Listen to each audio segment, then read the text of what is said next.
everybody.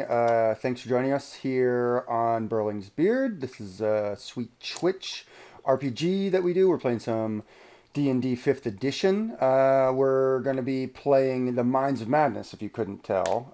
This is actually our fourth game now. I am Ken Breeze, Burling's Beard, and you are in the Beard Minds. Our channel. I will introduce our sweet players. We have, first of all, Scott Patterson as Ariat. Scott, can you tell us about Ariat? Yeah, Elliot is a swashbuckling urban Robin Hood who likes to grave rob from the rich to feed the orphans Yeah. that he supports in Orphan Town and surrounding villages.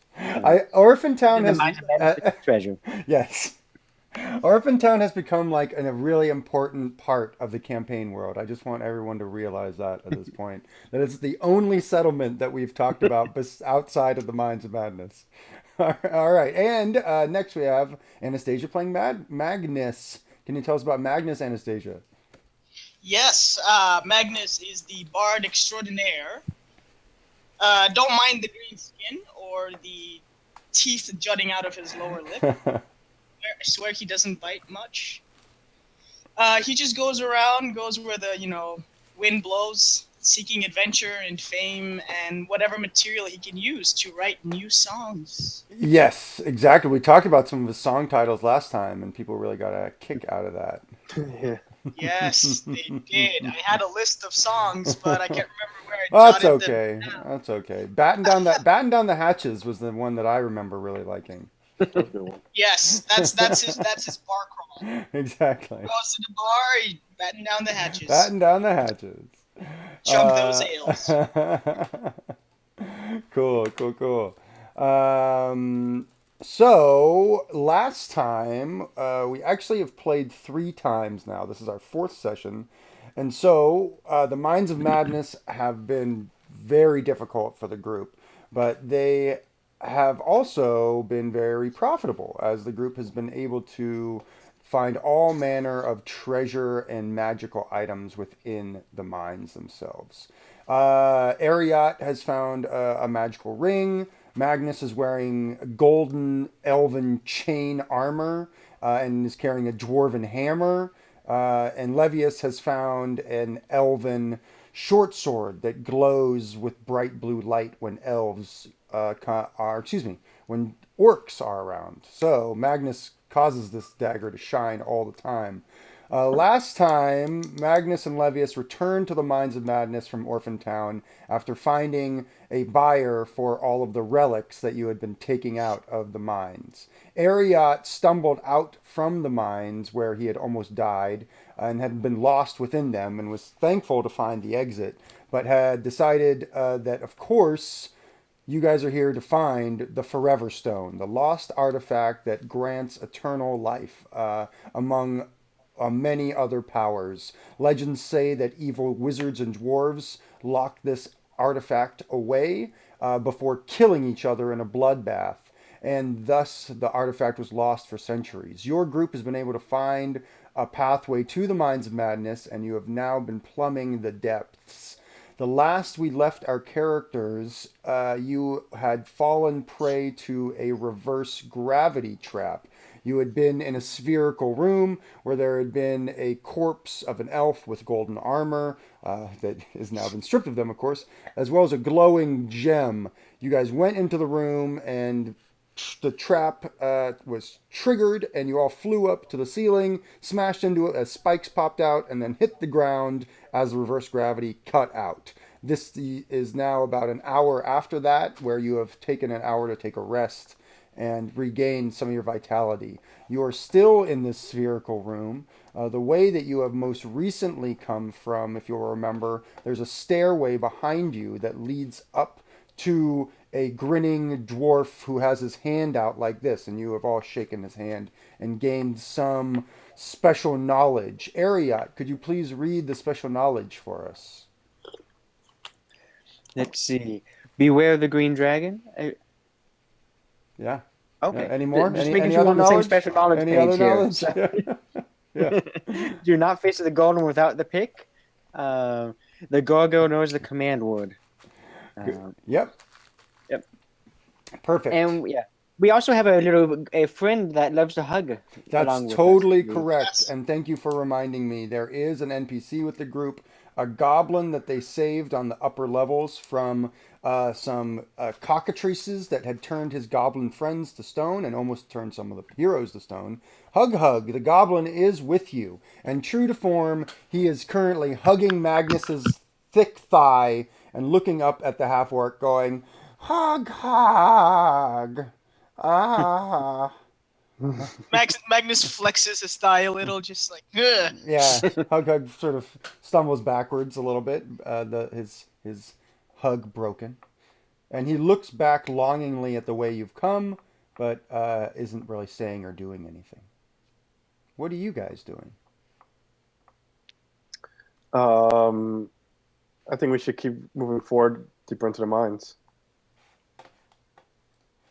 Cool. Levius, are you going up to the door that is ahead of you? It is up a short flight of stairs to a landing, and there is a stone door that blends in with the circular room that you are located within.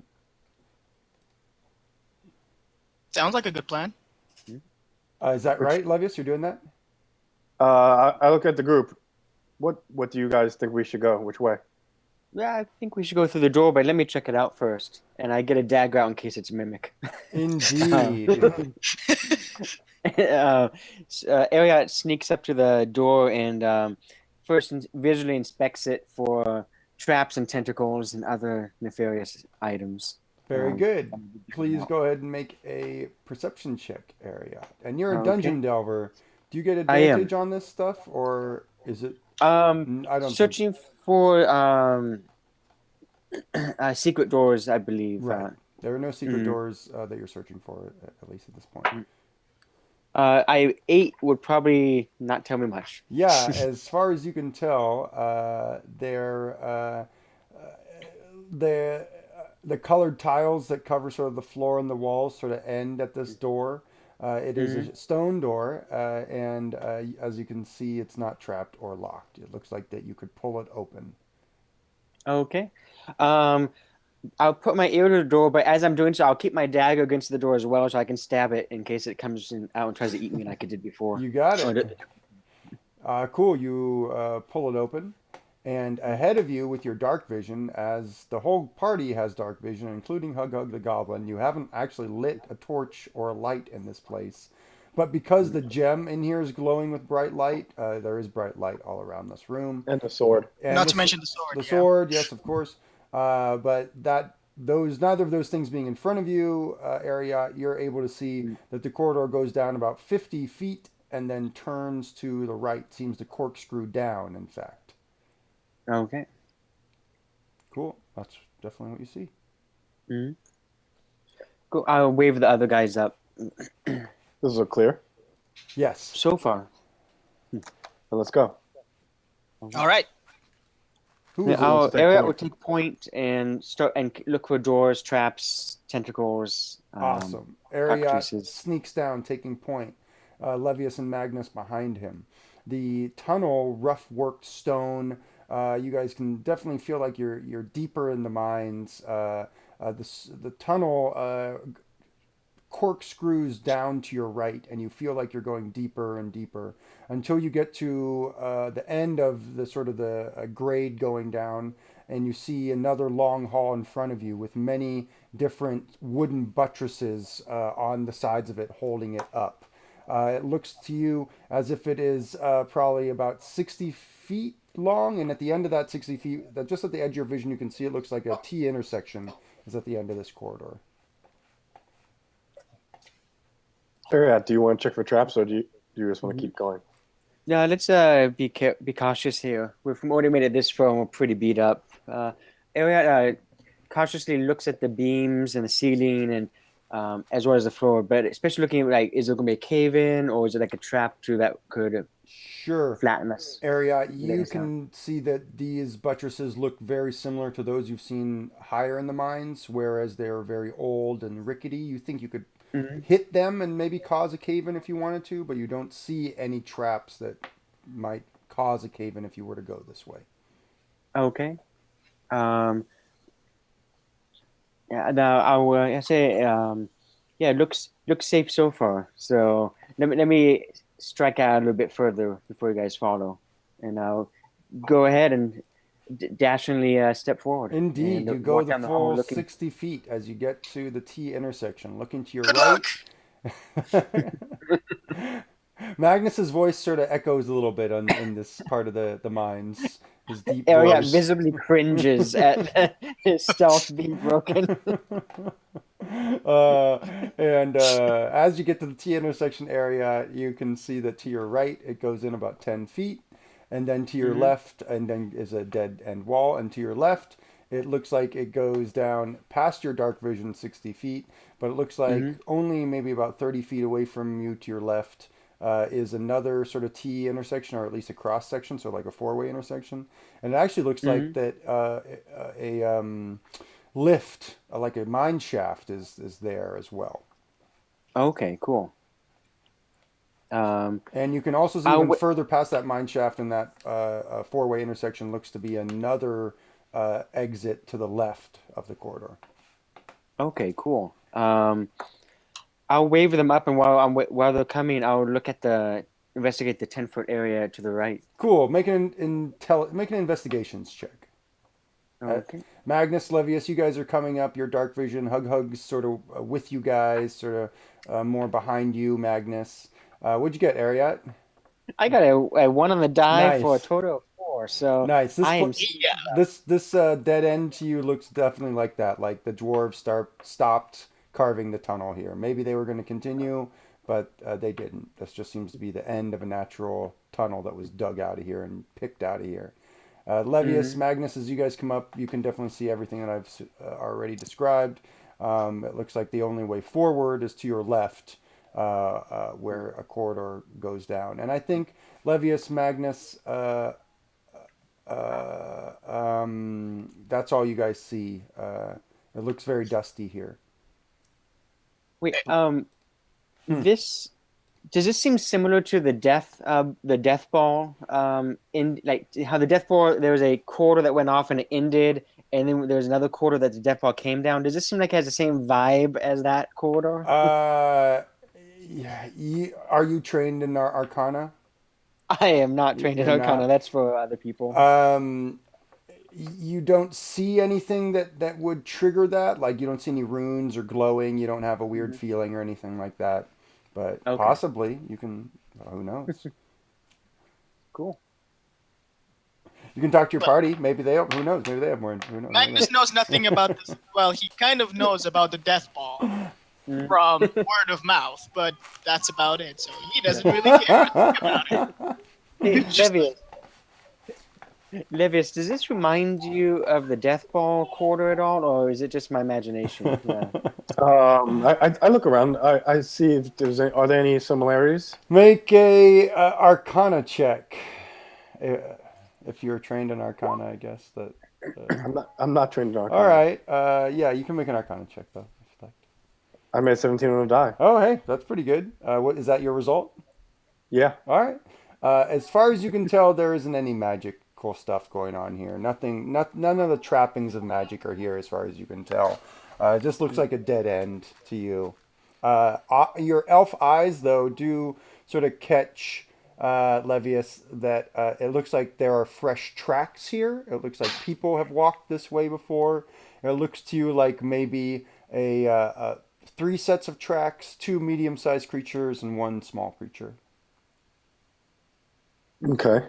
Is there any way of telling, like, by the foot shape if they're a particular race? Make a survival check as you sort of bend down. Magnus, what are you doing?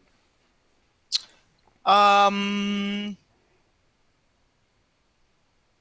I think he's just kind of he's pulled out a little journal and he's just kind of scribbling on it, Cool. kind of waiting for these guys to do their things. Like, Yeah. Levius, what'd you get? I got a 9. A 9. You're unsure of what their races are, but I can tell you this: that they, you don't think any of them were humans.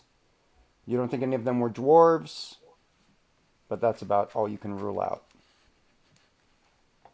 Yeah, that's what you guys see. I relate to the party that I believe that there are creatures in this direction. Ariad glances around and draws one of his short swords in his right hand. Cool. I love you. It's not just an arrow. Mm. Should we? We should probably continue. Magnus tucks his little booklet into like a pouch. He's like, "Oh, okay." Then pulls out his shield. Like, "Oh, there's creatures. Okay." Wise. Yeah. You guys continue onwards? Yes. I heard something about there being another lift. Indeed. You guys move about 30 feet to your left, if you will, and you find yourselves in what can be described as a four-way intersection. However, the corridors, if we can even call them that, to your left and your right, just end after 10 feet each. And in fact, on your right, it's odd. You can see what looks to be the remains of a shredded backpack of leather. It doesn't look like anything's in the backpack. You look up and you can see that there's a mine shaft that goes up 60 feet. As you look sort of the way you've been going, you can see that the corridor stretches past your dark vision, but it looks like it goes to another four-way intersection where there is another mine shaft up. Oddly, you also see what look to be corpses of creatures here. They look like cockroaches with large antennae sticking out of their heads. But they're not moving. They look like they're dead on the ground here. Are these the metal-eating creatures you talked about earlier? I don't know. Ariad will take a look and see if he recognizes They definitely them. are. You're finally getting the sense, Ariad, that you have been here before, and this is exactly probably where you've appeared, or in the area of where you appeared when you teleported. Oh, okay. Yeah, actually, wait a minute. I've been here before. This is we got teleported in here, and then we meet these monsters that eat metal. And these actually we did these in ourselves, So we were taken by surprise, but we still prevailed. But Oh. yeah. These creatures look like they're formidable. Mhm. Oh yes, very. Keep your swords away from them. What about that bag over there? Is that yours? One of ours? Yours? Eric pats himself down quickly to see if he's missing any bags. No, but you do remember there being a backpack full of potions and scrolls that you found here earlier and looted. Mhm. We already looted that. That was some handy potions and stuff. Oh. Fair enough. Fantastic. Yep. Shall we continue? Forwards and onwards.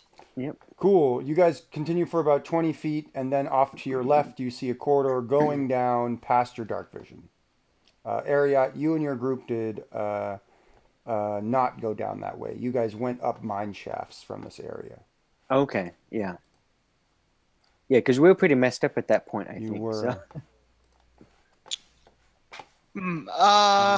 So. Eric, Magnus is... Sorry. Go on, Magnus. All right. Magnus is getting the feeling of just kind of tracing back in circles, and he's going to get out like a stone, pick up a rock or something, and try to mark beams, just to give him an idea of just so you can instantly find out: have we been here? Have we not been here? It's interesting that you say that, because as you're sort of coming up on this area, you can see at least one or two places where Ariat had marked X's on this area where he had been before. So you sort of are marking your X's almost right underneath where he had put his beforehand. You can see that he definitely marked one at the mine shaft where they went up. Mm-hmm. So, guessing not going up that shaft. Yeah, probably not yet. If there's other places we haven't been, so. And I'm dead. Great minds think alike. You're a dungeon delver yet, Magnus. Well, in that case, let's continue forward. Okay. All those penny dreadfuls. So is your group going towards the rust monster corpses, or are you going down the corridor, which is straight ahead basically, or are you going to the left, which is down the corridor that you can't see the end of? Which way is not marked? The corridor that stretches beyond your dark vision is not marked. And I think that's where we should go. Yep. And I'm super stoked. Chris Perkins liked one of the tweets about this stream. So if Chris Perkins, if you're watching this, we love Minds of Madness. Thanks. Thanks for writing it. Awesome. You guys continue on down that way, and you can see that the corridor has many more of the wooden sort of supports on each side. They're dusty, and it looks like there are some cobwebs here actually. Like no one's been here in a long time. As you're moving forward, you can see in the darkness that it's dim with your dark vision, but you can see that the corridor starts to curve to the left and actually angle downwards, corkscrew downwards.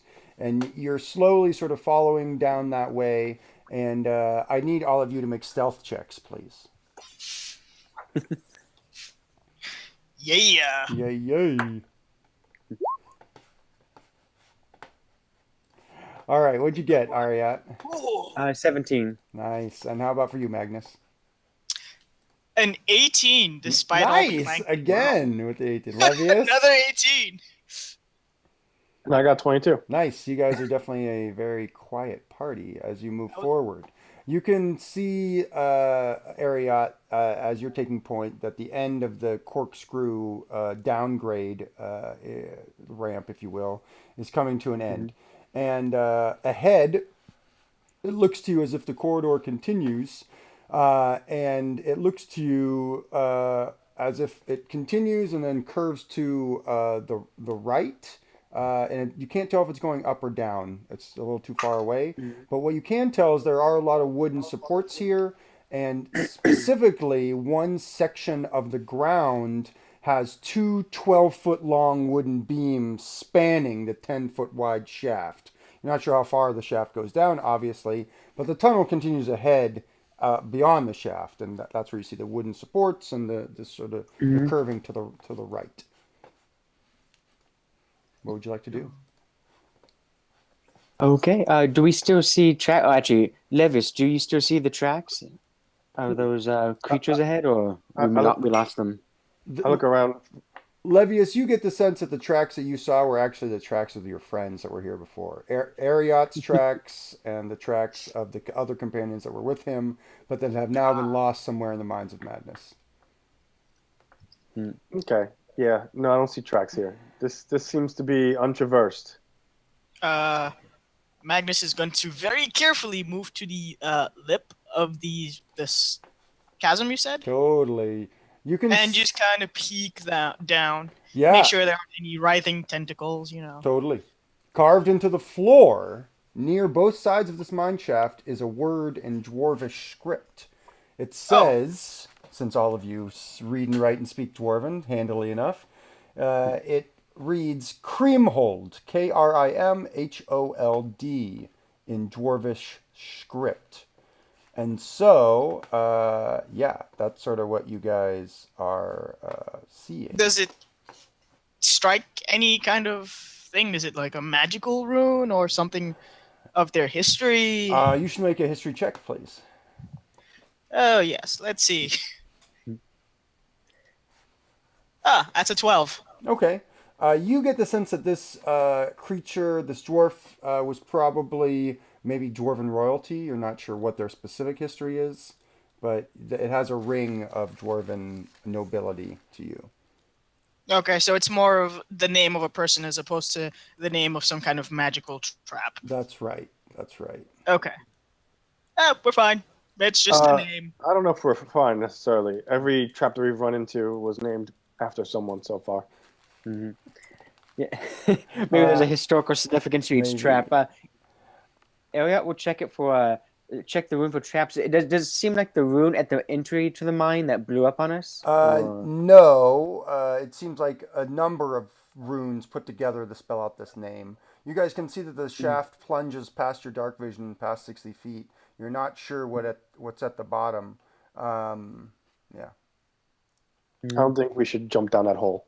We can always throw a flaming torch down that hole. However, that gives away our position. But, you know, it's always an option. I'm curious enough to know what's down there. Ah, yes, curiosity. That is the best. I was hoping you would agree. What's the worst that could happen? I'm an adventurer. What can I say? I live for the adventure. Strike Oh, up yeah. a torch and, Yeah. So you are taking out a torch? And you're dropping it to the ground, is that right? that is correct. All right. As you do, revealed is what looks to be the sort of ruins of scaffolding, wood, metal. It looks like it's tough to see all the bottom of what's down there because it's covered up with all this junk. You can see that the shaft definitely goes 80 feet down, and yeah, that's sort of what you're seeing right now. That would impale us if we fell down that hole. Yeah, it definitely looks like you would be hurt if you were to fall down there. Let's keep our distance from it. Well, I mean, it seems to be the only way forward is either downward or across. Mm, Am I correct? That's That correct. assumption? Yes, it looks like across Uh, or down would be the only directions left to you, or back, I guess, the way you came. Considering nobody has been here, this seems our best bet. Remember, the runes change. This is true, but this place has not been treaded in a long time. I agree. Well then, do we want to get our ropes together and see if we could climb down? Phew. I have confidence in my ability to climb. Pop, pop. Elliot nods to Levius. Yeah, I think the ropes would be a good idea from us. Okay. So I have 20. Wait, no. So you guys are climbing down. Is that what you're trying to think to do? It's 80 feet as far as you can say. You guys, if ropes are usually about 50 feet long. I have a 35-foot and a 15-foot segment of rope for Yes, that's true. a certain reason. I have a full length of rope. So you guys tie your ropes together, and who's going down? Magnus will volunteer to go down first. Cool. As you start going down, you hear a voice in Dwarven, Oh boy. gruff, coming from below. It's echoing up, saying, "Help! Help! I've fallen and I can't get up." Why does everyone always say that when they fall? Yeah, I don't believe that. As an aside, Anthony, the reason they always say that is because it's from a very infamous commercial from the 80s, which is for like Life Alert, where like elderly people, geriatrics, fall down and literally can't get up. And what are they supposed to do? They click a little button and someone comes to help them. Thank you. You're Thank you, welcome. Ken. You're welcome. I was aware of the commercial, though. I was not aware of that. Well, I'm just trying to educate. Help! I'm falling. I can't get up. That's sort of exactly what it sounds Half the like. battle. Yeah, so that's what you guys hear echoing from down below. Oh yeah, I don't have any rope. Fantastic. Magnus will call up to say, there's probably something down there that is going to attempt to suck out our souls. So, be ready. It says, There also might be something down there. I can't move. I'm trapped under the scaffold. Really? Climb. Climbing down or up, Magnus? Magnus really, really wants to climb back up, but he's going to keep going down. All right. He hears the voice definitely getting louder as he's getting closer to the bottom. And now it's shouting in Dwarven, "Help! Help! I can't feel my legs!" I think he might be sincere, Magnus. I don't think so. You, Magnus, are about 20 feet above the bottom of the shaft. You can definitely see that the scaffolding that's down here looks very sharp. And were anyone to fall down here, probably would be probably death to fall from such a height and then to land on all the wreckage. Yes. Does Magnus see anything? A dwarf of any sort? You don't have a torch out, right? You just have dark vision. Yes. Go ahead. But we dropped a torch down there. Oh, we that's did right. drop a You torch dropped down a torch down there. Make a perception check, please. And you'll have advantage on the roll since you have your torch. Oh. Cool. This is good. Yes, advantage is good. Because I rolled a 4 the first time. It's a 13. 13 is good. Sweet. Down below, you see amongst the wreckage, it looks like the remains of bones. You definitely see a dwarven skull and the rest of his beard. That obviously beards don't decay. Dwarf beards don't decay, and so, or at least they don't here. They And fossilize. exactly, they fossilize. And so you see that, and then from the skull, it doesn't move, but the voice definitely is emanating from the skull, and it says, "We all float down here. When you're down here, you'll float too." And Yeah. back up. Yeah, you're like, ah! You start, start running back up. But nothing, you just have the eeriest feeling, but it doesn't seem as if anything is chasing you or after you, nothing's touching you. Nothing seems to happen otherwise. Did it seem like that was just a dead end at the bottom, or was It did there? seem like a dead end. It did not seem like there were any ways to go down there. Uh, Magnus quickly shouts down in Dwarvish, "May your soul find peace at the bottom of this pit." Okay. I like that. Why don't you roll a D100 for me, please? I shall do it in this chat. Yeah. 76. Oh, that's pretty good.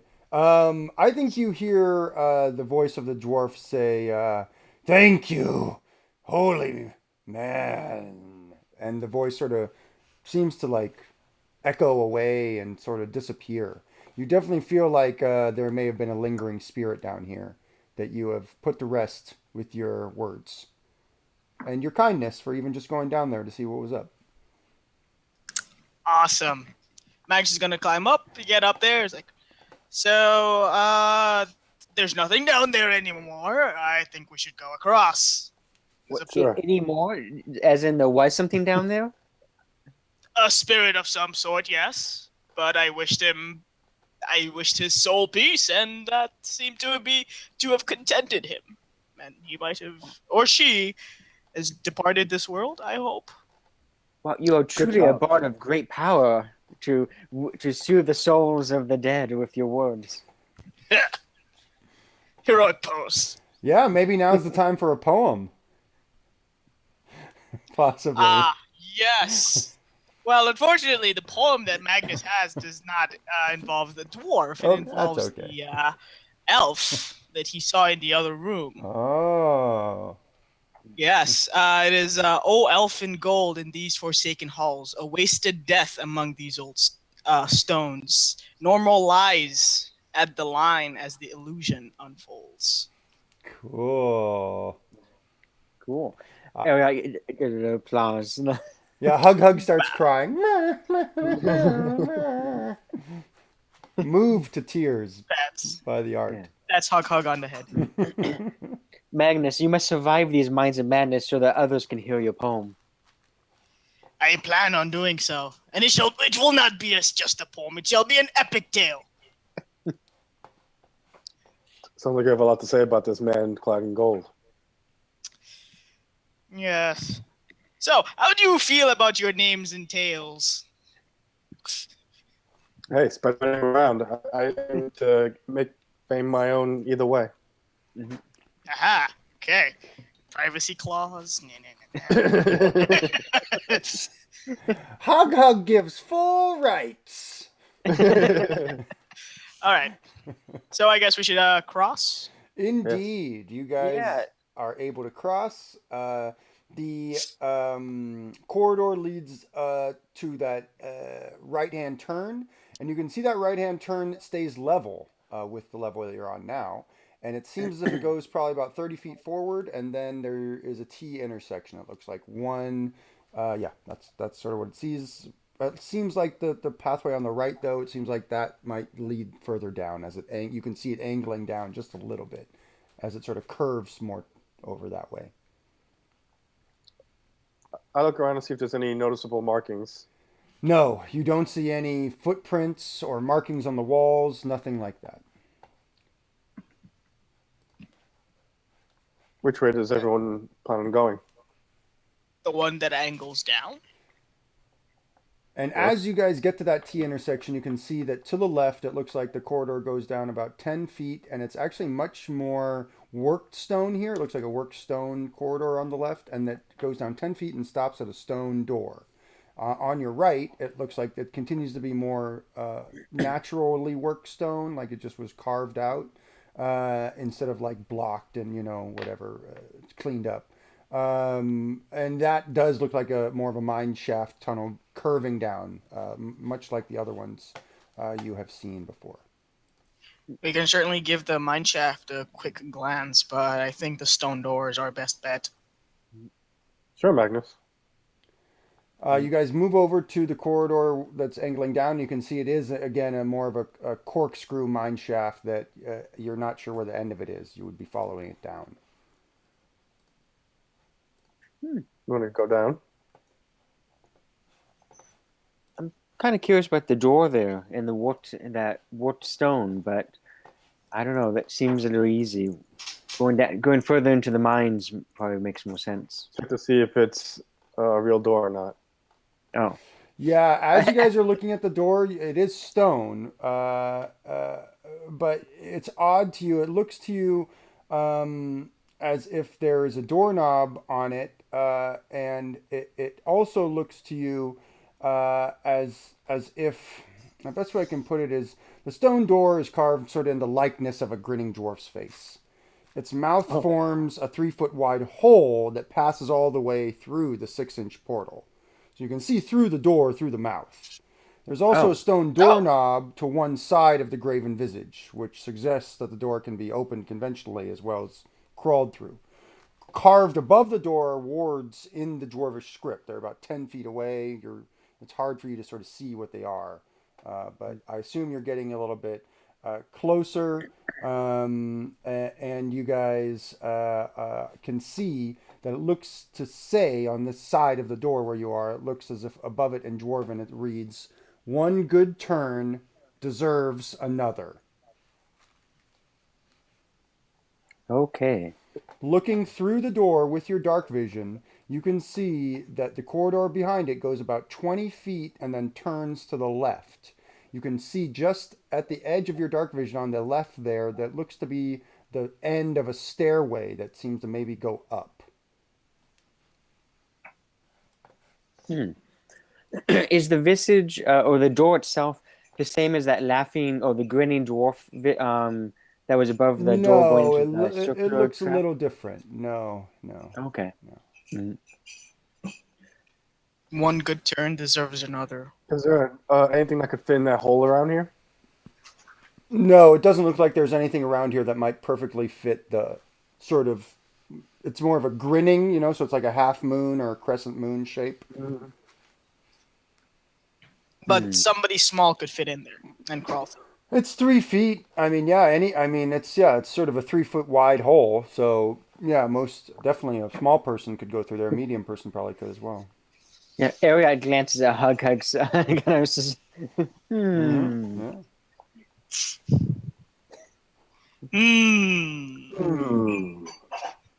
We're all humming at Hug. Yeah, and he looks at you, going, He's like, yeah, he likes this game.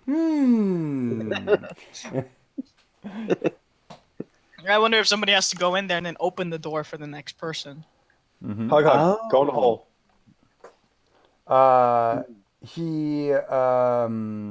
Okay. Hug, do you want to go in the hole? He shrugs and he says, "Sure, whatever." And then when you get in, you open the door and you say, "Welcome." He says, "Oh, okay." and then you give us a hug. And then you get lots of hugs. Cool. Not for me. He crawls through the hole. He walks down to the door and then crawls through the hole and is on the other side and goes, "Welcome!" And then turns around and waves at you guys from the other side. Open the door. It looks like he reaches up to a handle that is basically like a mirror reverse of where the handle is that you see, and he pushes the door open.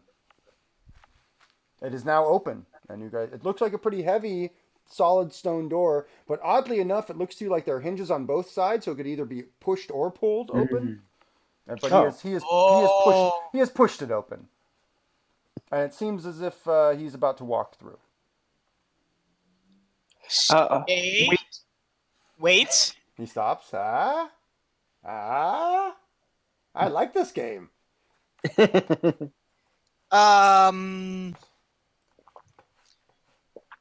Think I know what's going on here. What do you wager, Magnus? I wager that when we go in, we must open the door the other way. It opens forwards when we go in. The next time we have to open it. He's basically motioning at you guys. He's like, "Well, come through now. Come through door." Magnus will step in. Magnus is stepping through the doorway. Is that right? Yes, and he's pulling the door closed with him to open Okay. the other way. So as you move forward, I get zapped. I know. you need to make a Constitution saving throw. Yeah, we all knew that was coming. Yes, but hey. Yeah, it's 8. You rolled an 8. Yes. Okay. Your golden armor, it almost like it liquefies. You go through, and the golden armor, the magical armor that you're wearing that you just wrote your poem about, seems to liquefy and then form into like a bunch of coins that all just slough off your body, so you're not wearing any armor of any type. They're hitting the ground and going tang tang tang tang tang tang tang like all around you. It just sounds like just a shower of coinage hits the ground. Hug dives forward to start picking up coins. And wagers that it's worth its weight in gold. As you get to the other side of the door and you look up, you can see that there's more dwarven on the other side. It says and as you walk through, there's actually more dwarven that. Never mind. There's more dwarven on the other side that you see. It actually says, "See through me, see through you," is what it says on the other side. In dwarven. Magnus looks very crestfallen. Yeah. He's staring at this pile of coins. As you're looking at the coins, you can see that, oddly enough, all of them have your face, stamped on one side.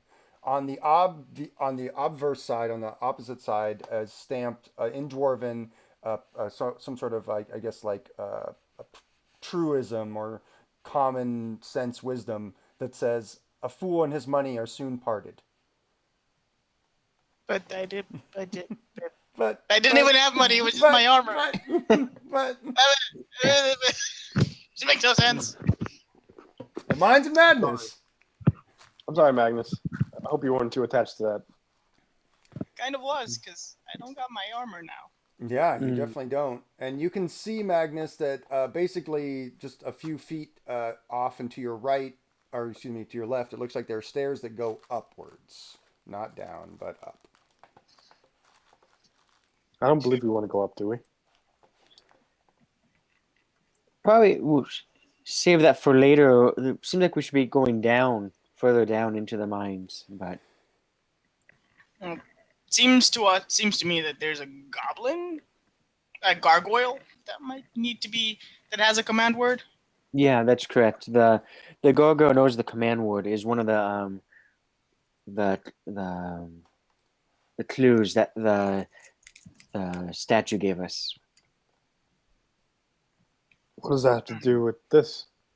No, just that possibly the gargoyle might be up there, or I might be completely wrong. I've lost my armor either way, Yeah. And your spirit. and my spirit. You should write a song about that. Forever Gone. It's a great title. You should write that one. So, Hug has collected all the coins and is basically walking back to meet the rest of the group at the corridor that goes down, unless you guys are doing something else. I believe we are going down. Cool. Hug has collected all the coins that used to be the armor. Magnus doesn't have any armor on anymore, but he does have his shield still, of course. And you guys are heading to that corkscrew tunnel that leads further down. As you follow it, you can see that it leads to a straight away tunnel that you can see the end of visibly with your dark vision.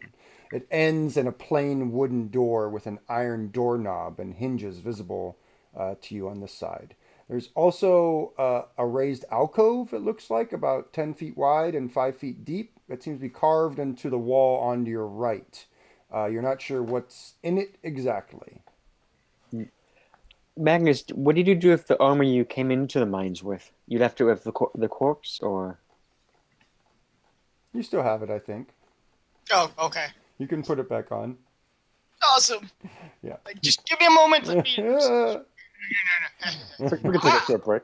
There we go. There it is. There it is. Magnus doesn't feel quite so naked anymore. All right then. Shall we go further down? What's in the alcove? Situated in the alcove, facing forward, is a hunched statue of a winged gargoyle with horns.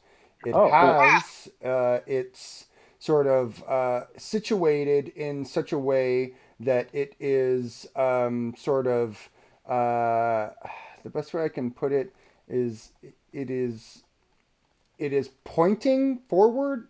Its face looks blank though. It doesn't seem to have any sort of like demeanor on its face. It's simply just pointing forward. What is it pointing at? It's pointing at a wall apparently. You can make an investigation or perception Check out check though if you'd like. You all I would can. like to look around. Yep. Yep, as would Ariat. Yes. Does You have advantage on this roll, Ariat. thank you. Oh, thanks for the advantage, but that nets me only a 13. 13. What about for you, Magnus? 4. And for you, 17. 17. You guys do not detect anything except a stone wall. Seems very smooth. Dwarven craftsmanship. There's something about the gargoyle. This is the first gargoyle we've encountered. It has to be the gargoyle.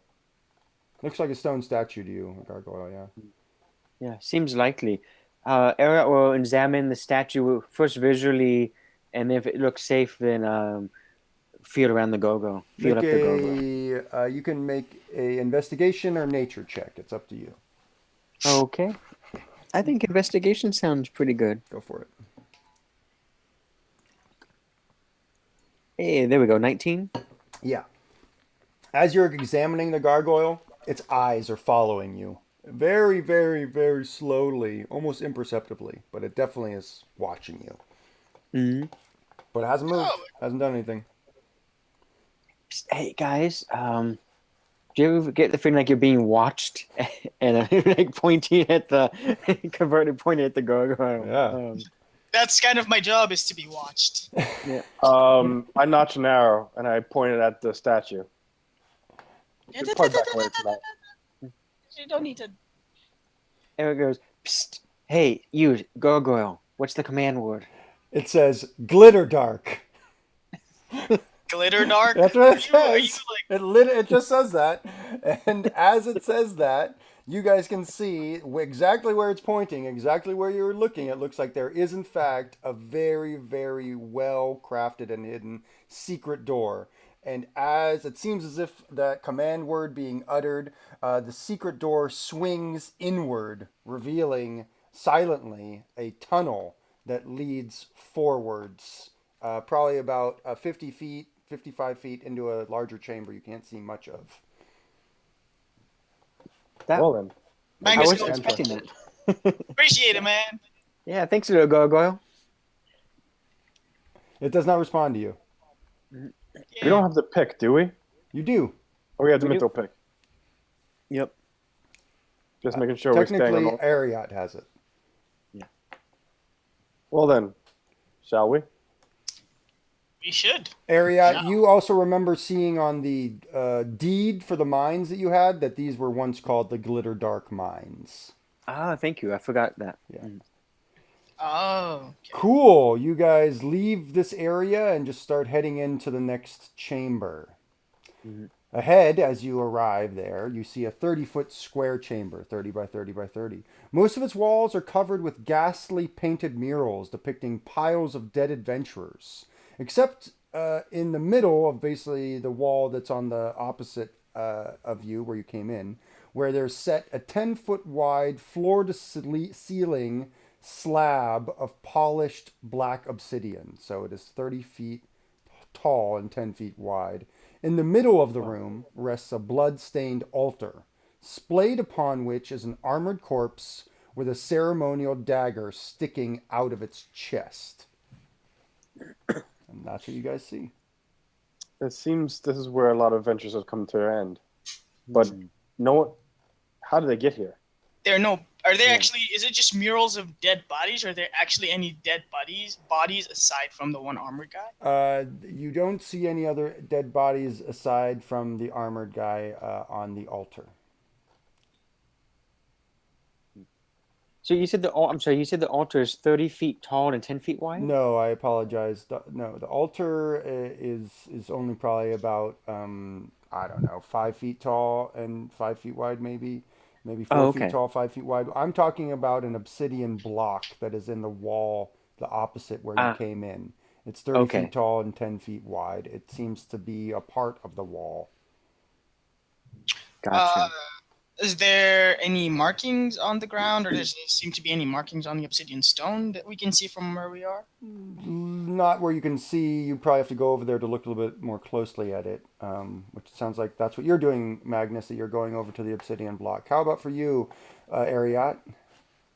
Ariat will examine the murals to see if there's any correlation between the room and here, like are there symbols that are similar, like Sure. obsidian And for you, blocks Levius? and stuff. For Levius, I'm going to investigate the body. Cool. Okay. So going over the obsidian block, you can see the 10-foot wide, 30-foot tall slab of black obsidian. You get the sense that it might be like maybe really thick. Its surface is super shiny and slick. It's almost like a mirror. And as you go over to look at it, I need you to make a wisdom, like a wisdom check. Maybe an insight check is appropriate here. As you're looking into it, the shiny, slick, mirror-like surface, you can see what looks to be a dark reflection of yourself, Magnus, where a more savage looking, you have the skulls of dwarves around your waist and the ears of elves hanging out like a necklace from you. You're covered in war paint. You have savage weapons. What did you get on your insight check? A whopping 10. Very good. The effigy, the dark effigy that you see of yourself in the slab begins whispering to you. And the words sound really weird to you, like they're almost being spoken backwards or something like that. And it's tough for you to decipher what they're saying at first because it's like this weird language, but it becomes sort of rhythmic to you as it's like one must die, one must die. And that's sort of what you're hearing from this dark figure in the stone. Ariad, as you go over to the murals, you can see that all of the murals, as you look at them more closely, depicted piles of adventurers, dead adventurers, as well as adventurers in the act of killing themselves. Either pointing arrows at themselves, like reverse arrows, firing lightning into their head if they're a wizard, like stabbing daggers into their eyes, or plunging like swords into their chests, that sort of thing. Moving over to the corpse, Levius, you can tell that it obviously is a former adventurer. It looks to you as if they're wearing a rusted breastplate, but the dagger that is sticking out of them looks very finely wrought, and it doesn't look like it has an inch of rust or age on it of any type.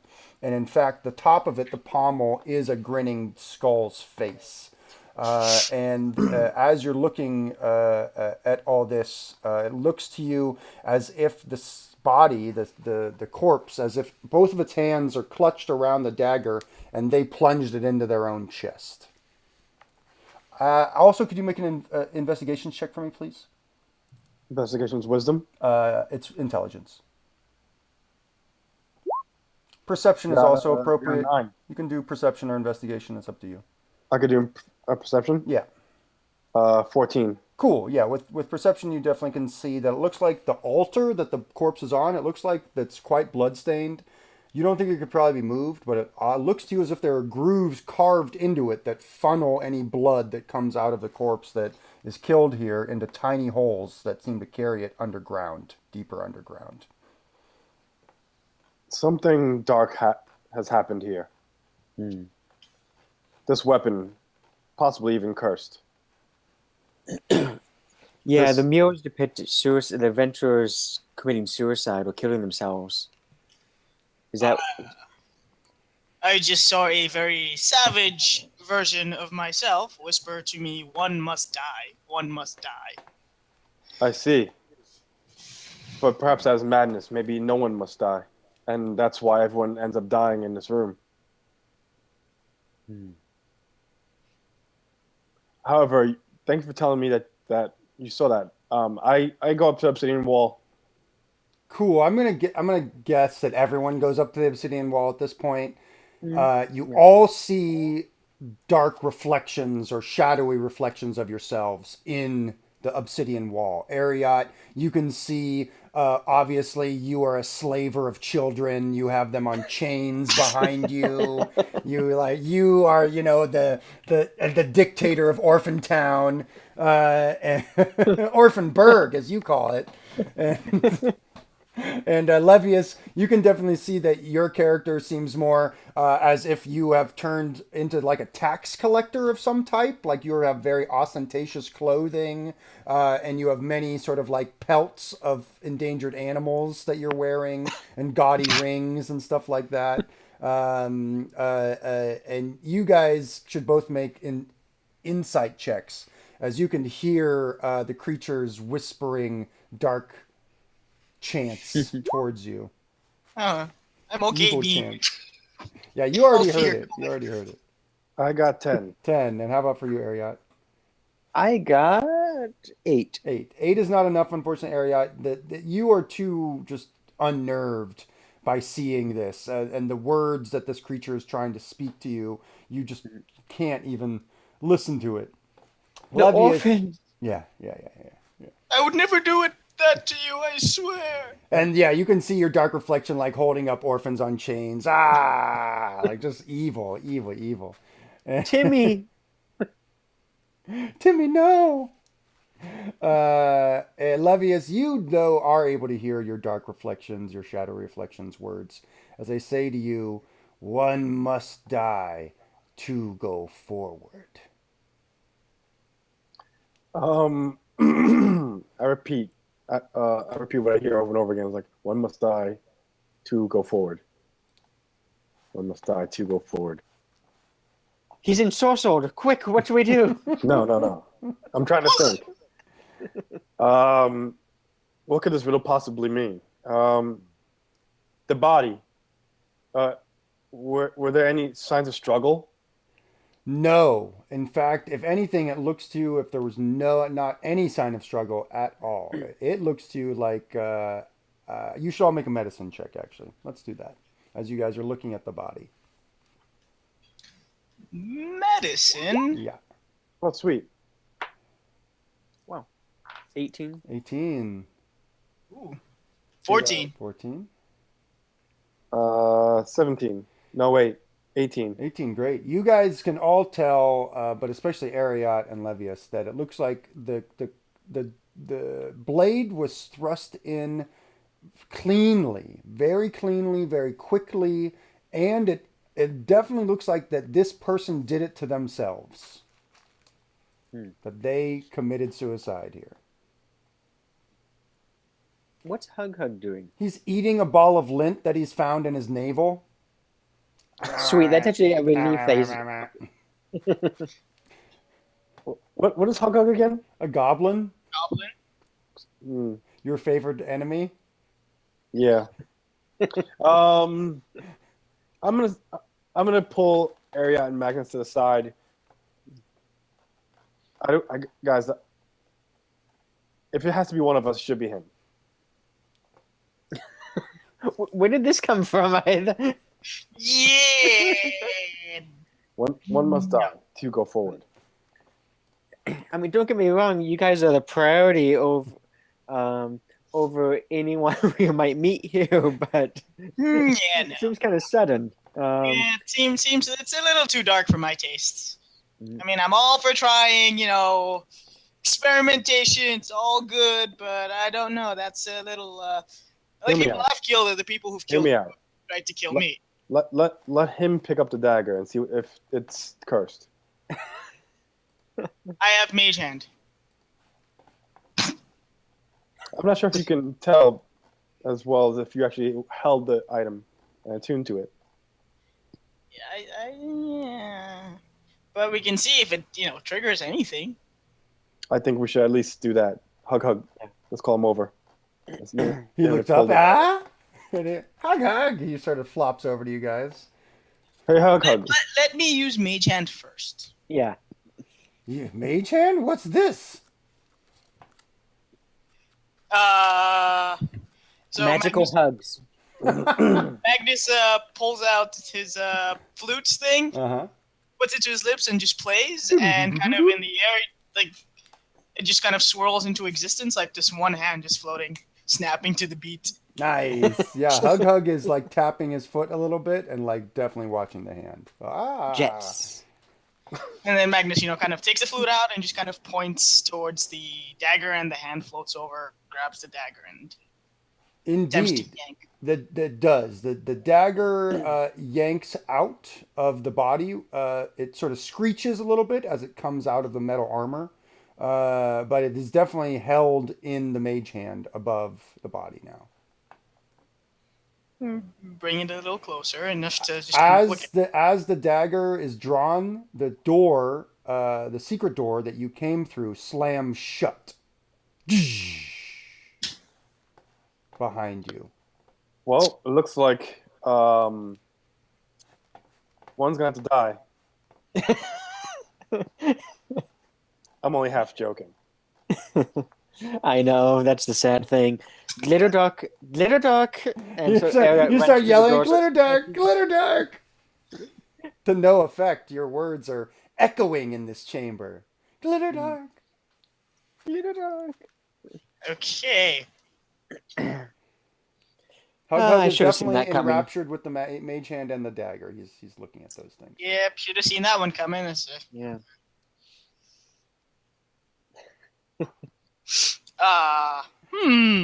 Well, What do you want to do? might as well take a closer look at the dagger anyway. Cool, yeah, you pull the dagger over to you, and it looks old. It's blood stained. It has a basically on either side of it grooves for blood to sort of run out of it very easily. Runnels, they're called, and then it has basically just a little bit of a crescent for a handguard. The handle is just wrapped leather, and then the top of it, if you will, the pommel, is a skull, basically a grinning skull. And that's what you see. You can make an Arcana check if you wish, Magnus. Okay, cool. I feel this is important. Magnus is going to give himself an inspiration because you can't inspire yourself. I'm sorry, you have to call it. Damn it. Sorry, no. But that's okay because I got a 19. He Okay. inspired himself. He did Okay? just by He inspired talking. himself. Gotta think. That one time I went to school for a little bit. You recognize a magical implement when you see one. You don't believe that this dagger is like a +1/+1 dagger. No, nothing. This is more of a ceremonial item. It's not an item that you would use to fight with. It actually has a specific word in the world of magic. It's called an athame, and that is the word that you have heard before, Magnus, and that is what keys for you this memory of the legend you had heard that legends you've heard that use athames. Athames are objects that complete rituals. They need to be used. They must be used to complete the magic inherent in any ritual that uses Othames. You get the sense that this puzzle you have found is in fact the despicable type of magic that is asking for a sacrifice, a blood sacrifice, a willing blood sacrifice. And you think that yes, the dagger must be used to and must be used willingly by the sacrifice. You believe that the dagger is not cursed per se, but you do believe that the dagger probably couldn't leave this room. It probably is keyed to stay here forever. Simply requires a blood sacrifice. Does that mean they have to die, or just the blood has to Blood, run just a down? lot of blood. You get the sense that they have to willingly kill themselves. That Now it's a sacrifice of life, not just blood, but of life. Darn it. Well then, as I was saying, Stupid gargoyles. I still think we have an answer for this problem. Arya kind of subconsciously looks at Hug and like shakes his head and looks away. No. Well, it has to be willing. We can't make anyone. He's like cleaning out his ear now and eating the wax. He's just hanging out. Ugh. Just like little Johnny from Orphan Town. It took them the longest time to stop eating his own earwax. Except for little Johnny's not a goblin. At the age he was, he was pretty close. He looks Well up and then. says, "You guys are awesome." You too, Johnny. Hug. You too, hug. Well then, we're stuck in this We're in a room. bit of a pickle. Why don't we search the walls, see if we can find anything? Yeah, you don't find anything except your dark reflections in the obsidian saying, "One must die to go forward. One must die." Wait, if one must die, two must go forward. There's 4 of us now. I think If it's. one, Is it the 2 as in TWO or the You guys 2 get the in sense order- that you haven't seen Hug's reflection in the obsidian? That maybe Oh. that has something to do with it. oh, Hug. Go look at the thing. Cool. Yeah, he comes over with you and looks in, and you guys definitely see his dark reflection. It looks like he's like, what is Hug's dark reflection? You guys, help me out. What is it? What is his He's dark an evil reflection? goblin. He's a what? An evil goblin. He's an Is he an evil evil goblin goblin. or is he a good goblin? He's like he is both right now. So it's like, what is? It's like, I guess his dark reflection is more like stab the goblin. So he has like Stab he's instead of just Hug. he's just like a crazy psychopath killer. Yeah, I think that's more it. He's not Hug. He's like stab. I think that's more. I was it. thinking about burning down the meadow. Yeah, and So now they- they're saying 1 must die, 3 go forward. Hey. Oh, 1 must die, 2 go forward. 1 must die, 3 go forward. Someone has to die. Unless we can trick it into thinking there's 5 of us, so that only 1 has to die. We still need to kill someone. This is a pretty easy solution for me. I mean, there's a goblin in our midst. A very dumb goblin. Perhaps we should kill him. Well, we can't do it ourselves. I mean, hypothetically, but Why don't you ask him, Magnus? He seems to like you.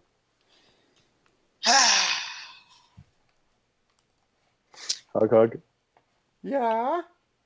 First, Magnus rummages in his bag for like rations, jerky. Yeah, I find some. Awesome. Gives the jerky to Hug. He's eating it. Okay. Oh, good. It's delicious, isn't it? What is that, quail? I'm not entirely sure. Probably chicken. Chicken jerky? Ariel gives him a ration as well. Go ahead. So good. Yum, yum. So Hug, we have His face is just full of food at this point. we have a problem. Blah, help. Blah. Hug, you want to help? Yeah. Stuff. In order to help, somebody needs to willingly give their lives. Sounds cool. Blah, blah, blah, blah. You realize somebody might die. He says, cool. Do you know what the I have an word idea, guys. die means? I have an idea. Let's draw straws. I was like, if we can draw straws too. Ariat, Yeah. I'm gonna give you the straws. You should hold them. Okay. Ken, Yes. behind my back, I take them and I cut all but one. Uh-huh. I'm sorry. And I say, okay, whoever gets the long one is the one who has to go. And I give you a look, Ariat. Okay. Yeah. Like sigh. That's our sigh. Little Johnny. Okay, so now you have these straws in your hand, Ariat. Okay. Magnus, you're talking to Hug. He's filling his face full of food and sort of very agreeably nodding to you, saying he'll help you out. He's happy to. Man, But it seems that we should at least look around one more time just before we draw straws. I mean, hug. Yeah, you get the sense inevitably that you have the solution to all this has been staring you in the face from the first moment you walked in here. Whether or not you want to accept that solution is, up to you. Okay. Mhm. really awesome. I mean, you could always sacrifice yourself, Ariat, if you want Hug to live so badly.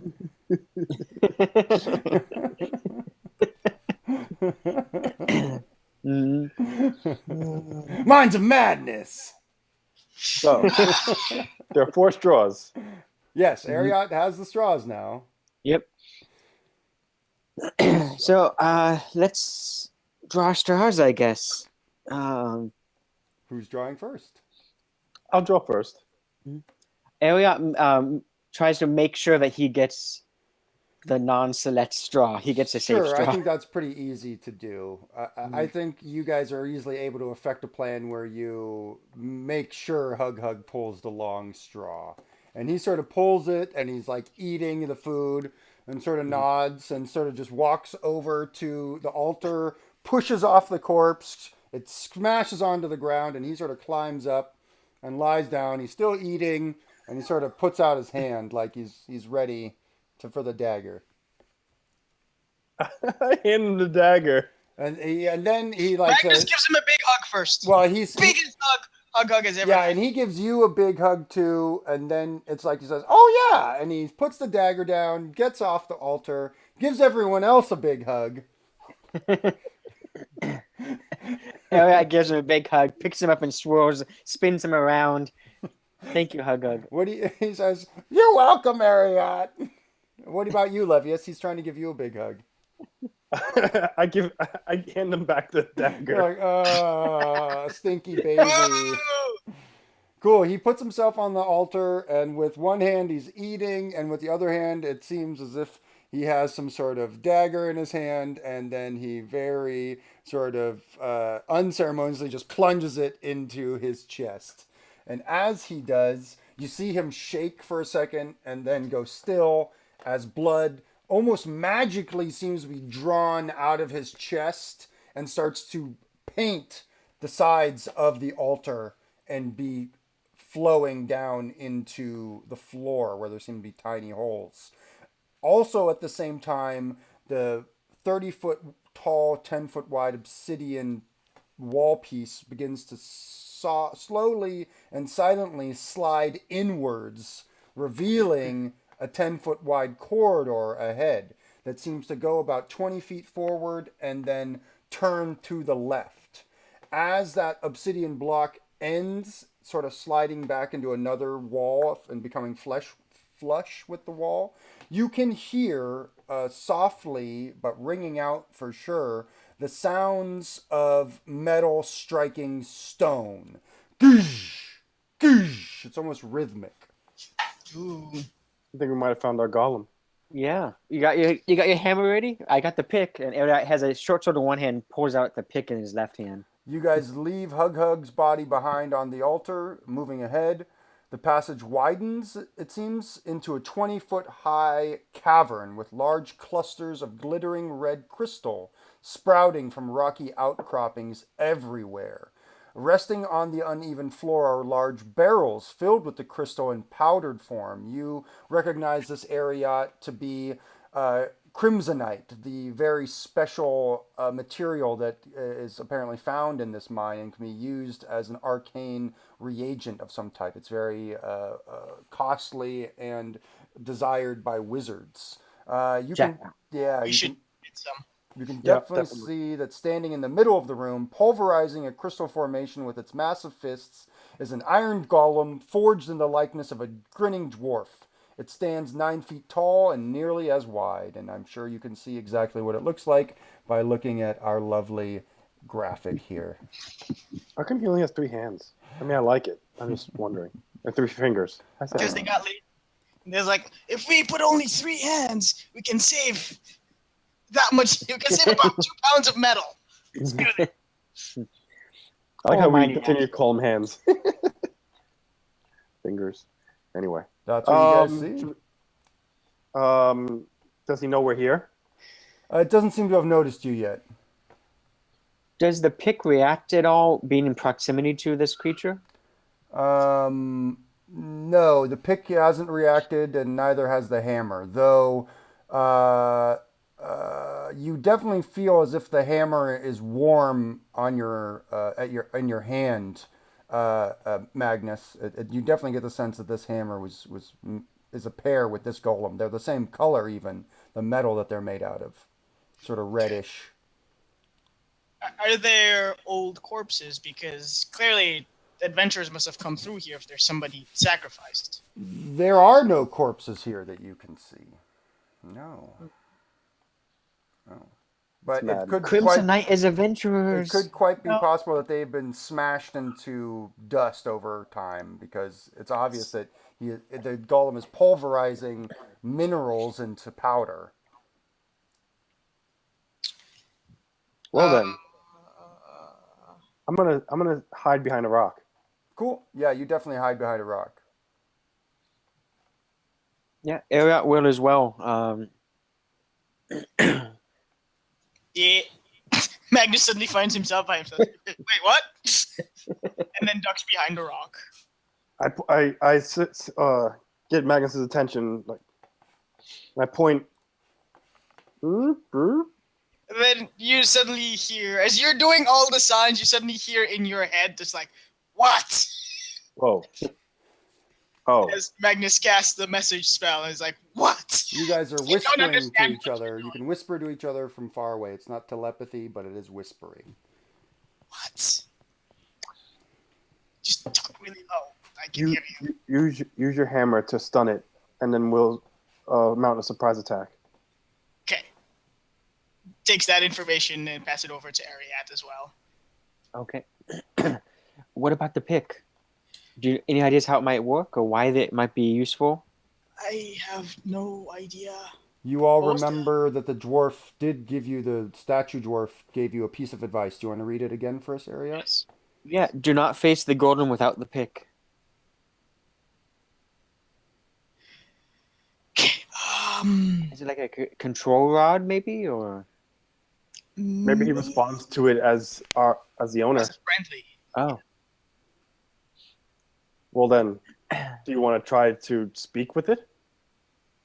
sure. I'll try that. And why don't you guys remain hidden in case it goes AY? You can still ambush it. Elliot tries to sneak around, so when he comes out of hiding to try to commune with the golem, it won't go towards his friends. Cool. I just need Magnus and Levius to make stealth checks. Ariat, you are easily able to sneak up on the golem. It's not paying any attention to you. And Mhm. and once I get the stealth checks, you can just tell me what you want to do. What'd you guys get? I got a 16. 16. 19. Wow. Apparently, I can roll well for stealth, Apparently but you nothing can. else. All right, Ariat, you feel like your friends are very well hidden behind some rock formations, and you have snuck up behind the golem. What would you like to do? I want to kind of adjust my clothing so that. Also, Scott, you gave me this shirt, so thanks again, buddy. Oh, nice. Let's I start. remember that shirt. So you sneak Awesome. up, yeah. Way to represent. Thanks. Japan. What was it? So Ariat, just in case he's going to go down in Legends, kind of adjusts his clothing, make sure he looks as dashing as he can. And then he steps out with the pick in front of him. Friends, He steps out you and work for me. he says, You work for me now. what language is he speaking? Common? I will speak in Dwarven. That And- seems like a safe. You have the pick out and you're saying what? Hey, we're friends, right? You work for me now. The golem is just this hulking creature, and you basically have come up behind its back. And are you stepping in front of it or just talking it from behind? Talking at it from behind. Cool. Yeah, it stops what it's doing. It's been pulverizing minerals, the crimsonite, and it sort of stops in mid pulverization and like turns around basically, like chunk, chunk, chunk, chunk, really slowly, chunk, chunk, chunk. You can see its face. It's etched beautifully. It has a big wide grin and a big beard that's sort of coming down that's been etched into the metal. So it approximates a beard. It's not actually a beard. And so it looks at you and it seems to bring down one of its fists, but it turns into its hand opening towards you, almost as if it's reaching for the pick. I kind of look startled. Glitter dark. The golem stops moving. It's basically frozen, just sort of in this position at this point. It's just watching you. But it has not responded or done anything else. Do it.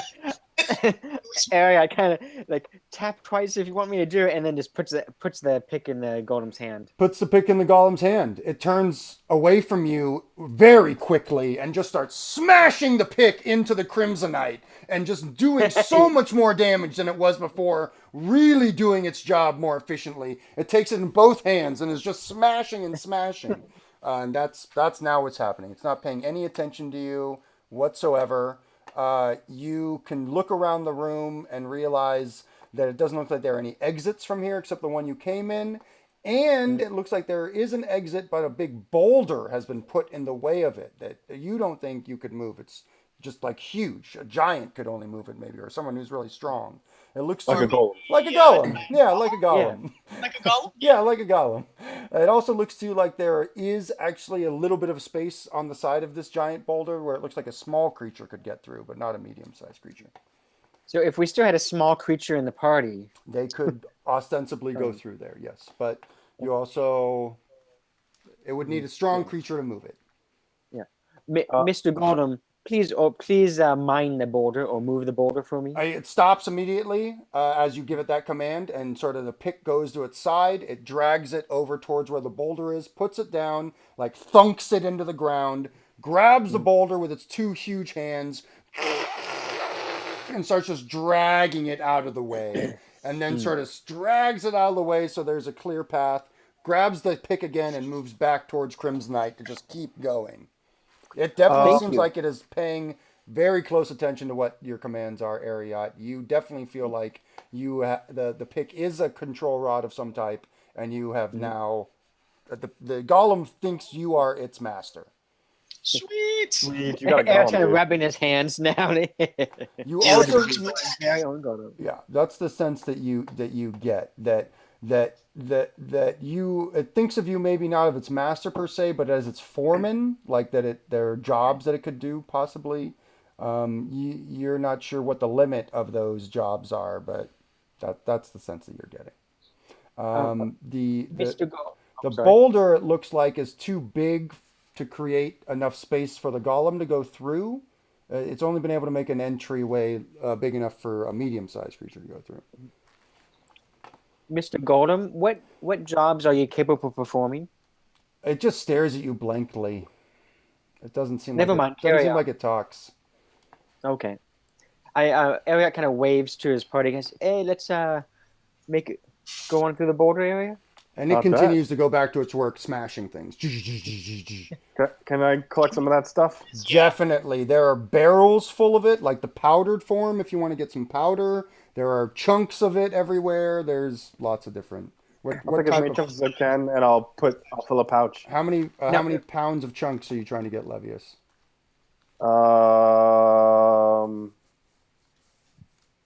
Let's say 20 pounds. Cool. Yeah, you have it 20 pounds of chunks and you have a pouch full of dust. You can write those things down. Anyone else If want? if Eric remembers correctly, this powder, if it gets in your eyes, it can blind you, and then if you put water, if it meets with water, it becomes like acidic, right, Ken? No, that was a different type of powder up above. Oh, okay. It's not this. But good memory. Sweet, scooping up, No, yeah. scooping up. Put it in your eyes as much as you want. Mm. Mm. Elliot will take 10 pounds. Cool, yeah, you have 10 pounds of crimsonite. Magnus is also going to take both the powdered and the chunks. Cool. How many pounds of chunks are you taking, Magnus? Chunks, let's say, yeah, let's go with 20. Cool, you have 20 pounds. And then fill, like, pouch with the powdered. Yeah. You guys can see that the giant boulder, where it's been pulled aside, it looks like there's an even more massive natural cave ahead of you. It looks to you as if the ceiling of this enormous cavern ranges from about 30 to 50 feet high. It's tough to tell exactly in all the places. Stalactites are clinging to the roof in various places, and the walls are slick with moisture. There's also rolling hills of stinky bat guano that cover this floor, and hopping about the sort of fetid gray carpet of dried guano are numerous giant cave crickets with pale white carapaces. Each one is about the size of a sheep, and they seem very skittish. The cavern is also aflutter with hundreds of bats. That's sort of what you guys are seeing as you are looking in here. Are we Levius? moving through the dark? You're in the dark. You've been in the dark this whole time. There's no light as far as I know. Did the bats notice that we're there? No, it doesn't seem like you haven't really entered in, as it were, yet. But that's sort of what you're seeing ahead. Team, I think we should move quietly, as stealthily as we can, to not catch the notice of the wildlife here. Magnus is going to take a minute to just kind of, are the crickets making any sort of sound? Every so often, yeah, they stop and sort of rub their legs together and make a little bit of a louder chirp, chirp, chirp. But yeah, that's about it.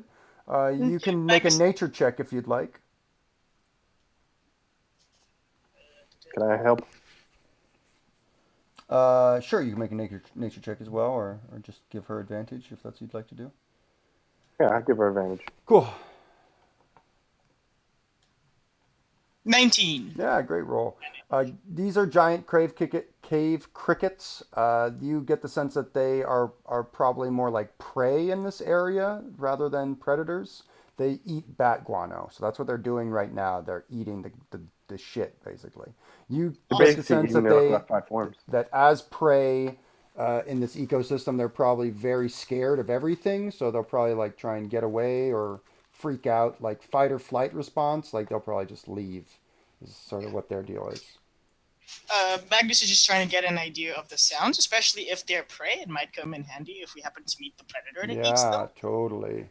So he's taking, a few minutes just to kind of listen, and you hear him practicing the sounds, and it's kind of wondering Nice. how well he's able to just like mimic it eventually. Someone's saying on chat that you guys should be picking up pounds of bat guano. Just throwing that out there. Oh yeah, no, that's the thing. It's like, ooh, just bombs.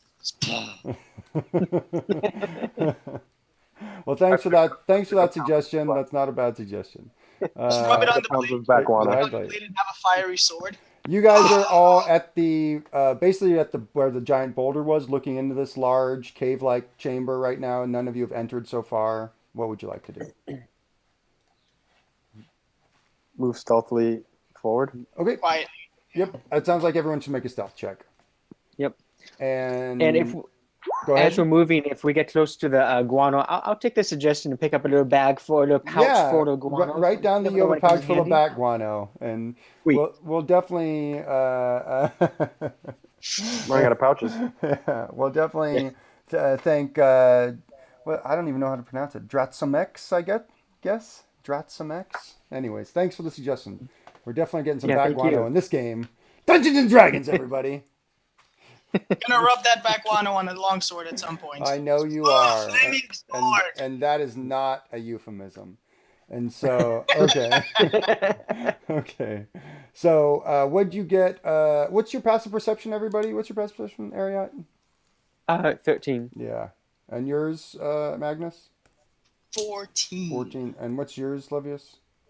15. Oh wait, no. Sorry, it's a 10. It's a 10, Oh, not you a have a 14. 10, Magnus. Are you sure it's a 10, even with your jack of all trades? Yes, because somebody. You're told not me super wisdom. wise. Got you. No, there's no wisdom. I don't think Magnus has done anything remotely wise. Smart, wise, not so much. You know, he's maybe he's known for the wisdom of his songs and his poems. Possibly, maybe not. The truth, Emotional intelligence. the emotional intelligence, exactly. Cool. So you guys have collected some bat guano. You're moving into this fetid cave, this large cave. What did you get on your stealth checks, Levius? What'd you get? I got a 10. And Magnus? He got a 6. That is a natural 1. Ooh, Ariat, what did you get? Oh, being the natural rogue of the party, I got a 10. Nice. Okay. Not doing so. Yes. Like, oh, All back right. guano, sweet, and like scraping Yeah, sounds. you guys and are into it. So 6, 10, and 10. Is that what I'm understanding right I now? rolled a 7 and a 6 in my stealth check. Very nice. Okay. Awesome. So here's what's going on. You guys are coming in, and you can definitely see that it looks like there are probably about a dozen or so giant crave crickets here. Crickets, rather. And you guys can see that the carpet of bat guano is probably about a foot thick. So you're definitely carving out, like almost like sand, Ariat, where you're like carving out all this thick, loamy bat guano into a pouch. And you can see that because of it's so thick, your feet are like smashing through it to some degree. So even though that's why it's so hard for you to be stealthy in here. And so you're smashing through the bat guano, breaking through the cracking, like it's like a crust almost. And so you're sort of smushing through it. And you guys can see that it looks like the giant cave crickets are able to avoid that by sort of leaping around instead of walking. So they're sort of leaping around, and you can see them sort of perching and leaping. As you're sort of moving forward, with your dark vision, you're able to see off to your right. It looks like there is a large cave exit, and it looks like there might be like tiered, sort of tiers downwards. Maybe it just looks like there's another big cave off that way. Ariat and Magnus, you guys can definitely see that there's lots of tiny bats in here that are flying around. That's obvious that they're what's sort of making this carpet of everything. But Levius, you realize that there is something else in here, and it is dangling, in fact, from the 30-foot high ceiling, sort of off to your left. It's a leathery black pod. It's about 10 feet long and 3 feet wide. And as you guys are moving forward, you're the only one who recognizes this, Levius. And you see as the pod detaches from the ceiling, wings flip out, and it is a giant bat that goes, Gah! And all of the crickets, like a herd, start jumping towards you guys with crazy intensity. And it almost looks like they're just going to bowl you over. And with that, we should all roll initiative, please. Levius, you are not surprised. This is a surprise round. So Levius and the bats will get to act, or the bat, as it were, will get to act this round, whereas everyone else will not get to act. Levius, what'd you get on your initiative check, please? Wasn't it was just Dex, right? Yeah. 7. 7. Okay. And how about for you, Magnus? 13. Okay, and Ariat? I got a 7 as well. Okay, who wants to go first? Levius, Magnus? Levius Ariat, you mean? Yeah, Levius, Ariat. Pardon me. Elliot will go last since he didn't see the bat Okay. or the giant thing coming down. So the Sure. bat does go first. It got initiative on you guys, and its fly is pretty quick as it basically flies directly towards you guys.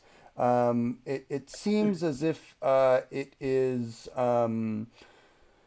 sort of shrieking. Like I said, it's almost like what it does anyways to try and get the crickets to move so they can try and figure out where they are. None of you are moving, so it actually it doesn't sort of come for any of you currently. It swoops down and grabs up one of the crickets actually, and as it grabs up one of the crickets, it just cracks it in half basically as the cricket falls to the ground, and now the bat is sort of flying up above all of you guys. Levius, it's your go if you'd like to take an action. I'm going. My eyes go yellow, and I stare at my prey, Nice. and the yellow lines focus in on this creature. I'm making my hunter's mark. Yes, you do. That's a full action, or is that to I know it's a Bonus. bonus action to Hunter's Mark, and you can still take an attack action. I notch an arrow and I shoot. Loose. Loose. Yeah, that's 23.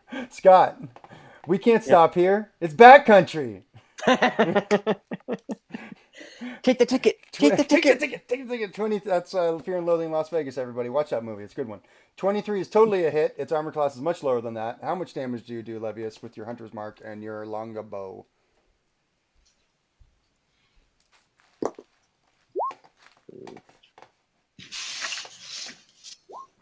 Seven. And then 11 damage. 11 damages. Damn, son, that's pretty good. Yeah, you basically, your arrow goes right through part of its leather of its wing, and it just cries out in pain. Nah! But it obviously is not bloodied yet. You haven't hit it in the body. And it does seem as if it is really pissed off as it now flies at you instead, Levius, trying to bite you as it flies by and hitting only an armor class of 8, which is definitely not enough.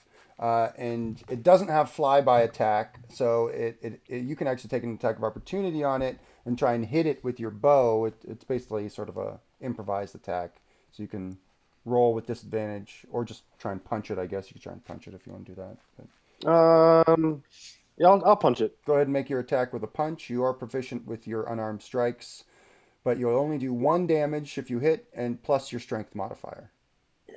So it's a 19 to hit. Definitely a hit. How much damage do you do? More than 1? What's your strength Uh, modifier? 1 plus strength. it is 2. So your strength modifier is plus 2, so you do 3 damage to it. No, my strength modifier is +1. Oh, so you do 2 damage to it. Got it. Yeah. Okay, got it. Yeah, you definitely punch it sort of in the stomach, I guess. You maybe feel a rib crack as it goes by, and it sort of exhales, but then it's gone. And Oh, it is- wait. I forgot to roll the extra d6. yeah, you should definitely do that. Yeah, I was wondering why it was low. That's Okay. another one. Another one. All right, so it is 4. All right, 3. So you did do 3. Yeah, it's your Hunter's Mark, exactly. So you definitely do Hunter's Mark damage. So it is Magnus's turn after that. What would you like to do, Magnus? The creature sort of flew by you. The cricket horde is now leaping and jumping at you. You think it's going to overtake you and your companion soon. And you do remember that these giant cave crickets you've heard in song and legend have quite the mean bite. That's what miners say. Let's see. Magnus has he can still see the bat, right? Yes. Okay. He kind of looks at it and attempts to insult the bat. Viciously mock it. Viciously mock it. All right. What is The only thing you're good for is pitching a ball. It's a bat. It's a bat. I love it. What's your save? What's your save? It is a I believe it is a 13. Oh, okay. I roll an 8 on the die. So Sweet. takes 3 points of damage and 3 has disadvantage. damage. All right. Next attack roll. Have you guys been using D&D Beyond at all? I use it for spells to look them up and stuff like that, which is nice. I've been u- 3 damage, you said? Yes. Okay. Awesome. Yeah, you viciously mock the bat, and it has really good hearing, so it definitely hears you. And as you're sort of mocking it, it sort of it's so funny. Yeah, I'm just making sure that it's just a creature. You definitely mock the creature. It's so funny. Yes. Yeah, yeah. Okay. You can mock bats all day long. So yeah, totally successful. And the bat is hurt a little bit by that. Not bloodied yet. Not bloodied yet. But you definitely, you've hurt its feelings. You've punched it right in the feelings. And it is That's right in the gut. it is the jumping cave crickets, and they basically just roll by you guys, biting and jumping all over you. They're just going nuts, and there are a bunch of them. So there are 11 of them, and there are 3 of you. So you're each going to get attacked at least 3 times, and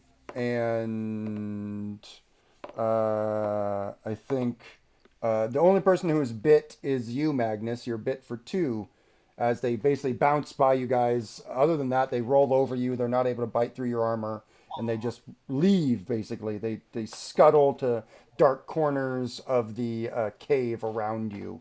And it's your turn, Levius. Okay. I'm going to notch another arrow, and I'm going to try and take this thing down, at least bloody it. Do it. That is a 14 to hit. 14 is a success. Its armor class is a 12.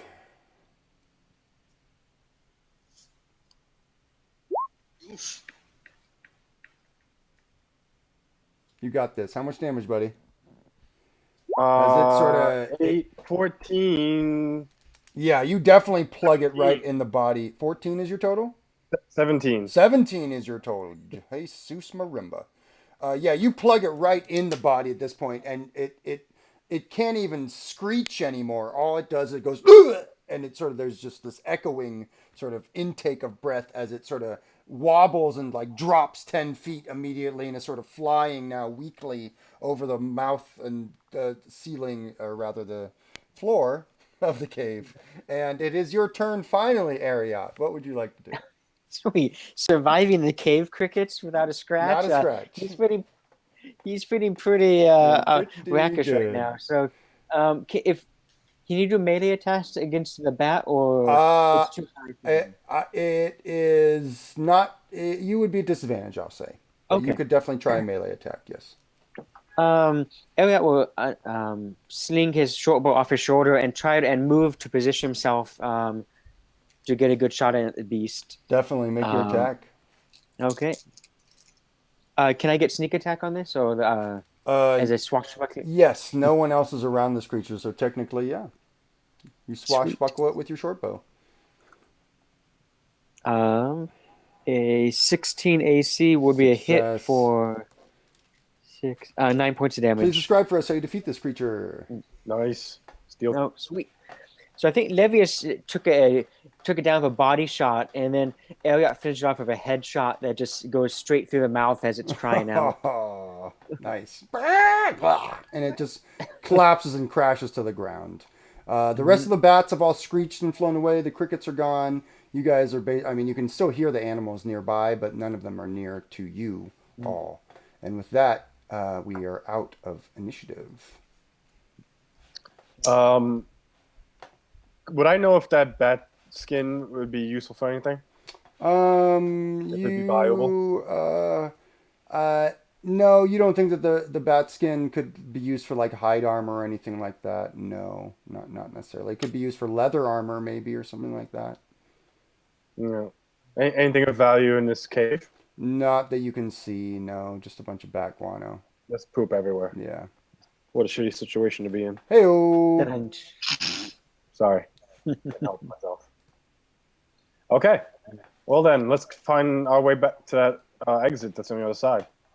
Cool. You guys do. You crunch through the back guano, crunch, crunch, crunch, moving over to the exit. And you can see that the floor of this naturally formed passage descends about 30 feet as it travels in front of you, forming natural steps as it drops. There are 3 ledges to navigate. The one closest to you is only about 5 feet down. The one next one is about 10 feet down. And the last one is about 15 feet down. So effectively, you will be dropping 30 feet from where you are now. But obviously, they're sort of like tiered steps. Stalactites are also hanging from the ceilings, and it makes the passage ahead of you look like the gaping maw of some sort of stony beast that you're now entering into.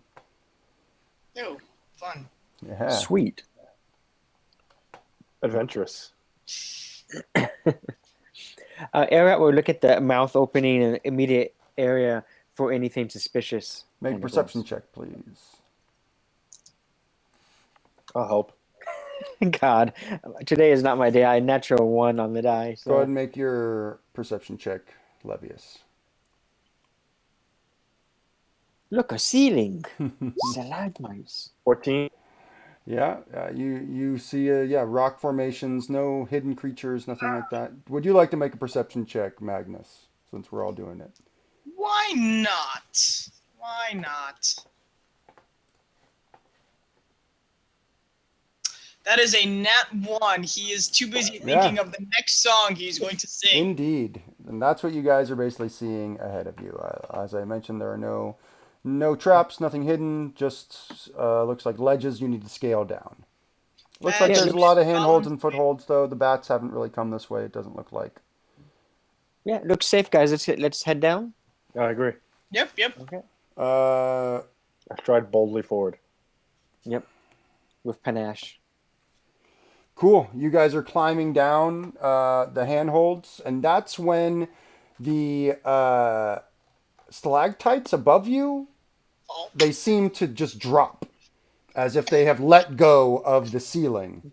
I knew it. Yeah. I knew it as well.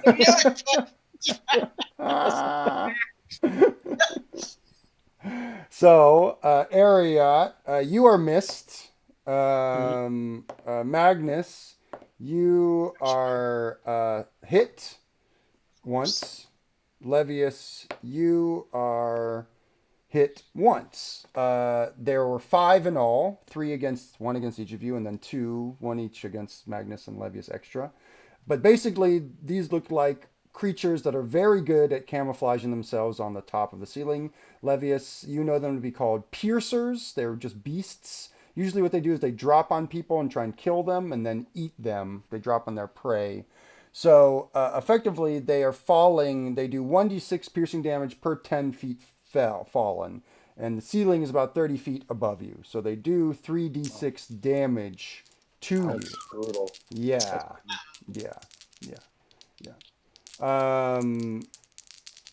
And so you each will be taking 5 points of piercing damage.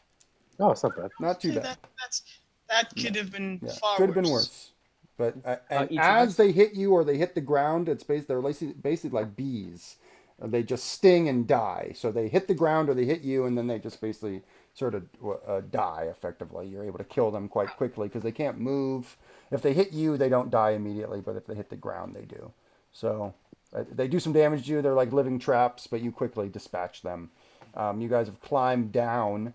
And you can see basically ahead of you now, it looks like that the tiers have led into a larger cave network. You enter sort of a network of like 15-foot high, smoothly worn tunnels hewn from the solid rock. The tunnels are tubular in shape, and they go off to your left and to your right. As I mentioned, they're about 10 feet high.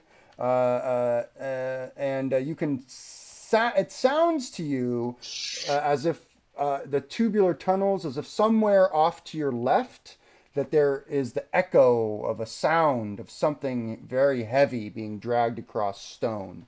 It sounds like it's coming closer to you. I'm sorry, Ken, did you say the area got hit by one of the No, piercers? Ariat did not get Okay. hit. Thanks. Yep, you're welcome. It sounds I like look for somewhere to hide. Yeah, definitely. Yeah. Ducking out. Cool. You guys are basically sort of by the tiered place, and as you are hiding, I need all of you to make stealth checks, please. I got an 18. Gnarly 18. Very good. 24. Okay, great. And how about and 9? Okay, awesome. Here's what happens. As you guys are hiding amongst the rocks and amongst the tiered sort of steps that you've climbed down, the thing that's making the scraping sound seems to be coming closer and closer. And as it comes closer, not only do you hear the sound of echoes of something very heavy scraping over stone, you start to feel the stone around you vibrate and rattle a little bit, as if something very, very large is coming this way. Your suspicions, it's difficult because you're trying to hide so well. You're not sure exactly what's coming this way. But each of you are able to peek out at one point and see what is coming your way. As you see first the head and then the long, sinuous form of a purple worm just gyrating through this tunnel. It goes by you. It's a huge beast that fills up the entire 15-foot span. Its body is just overlapping plates of purple armor. As it goes by you, it seems just huge. It's just ginormous how big this thing is. It seems like it could easily burrow through solid rock if it wanted to, but it's just sort of like going through a well-worn track, a path that it's gone through many times. And it basically rumbles by you like a huge subway train. It's sort of shaking the ground right near you, and then you basically see its long, sort of sinuous tail sort of coming more to a finer point as it's sort of slithering along the ground, and then you lose sight of it as it goes by you. Okay. That's big. And you That's- hear it. You that's hear the- it echoing as it's obvious. The echoing is getting further away from you now. I don't Well- want to deal with that thing. I'm glad we avoided that. Shall we go where it's going or where it came from? I would rather go away from it. So maybe where it came from? Yeah, I'm okay with going where it came from. I mean, is that Always. the only way to go? Is where it came from or where it's going?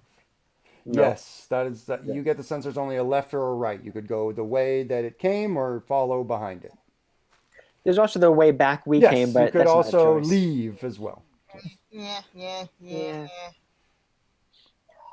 Could we ride that? I wonder. No. Might make traveling easier, but Hmm. no. I don't think so. How does it get Okay. from there to there? Is it like? Do you think it's in a loop? Like it's going to be? But I'm wondering if it's in the loop, then we definitely don't want to go that way. We want to go after it. Yes, that's Yeah. Yeah, let's what I go. was thinking. Yeah. Let's Let's go go after it. All Yeah. right. Cool. So you guys are heading after it. Perfect. Yeah, keeping our distance. Yeah. As you start moving after it, how quickly are you guys moving? Are you just sort of walking? Are you running? Or what's the deal? How quickly was it moving? You got the sense, and I mean, obviously, this is a more of an out of game thing, but you got the sense that its speed was faster than you. It moves faster than you. You're not sure how much faster. Not like 2 times faster, but a little bit faster than you guys. So jog. Yeah. Yeah, if you want. Yeah. As you guys start jogging, the echoing sounds start to take on a renewed vigor, as if the creature has noticed something and is starting to move a lot faster.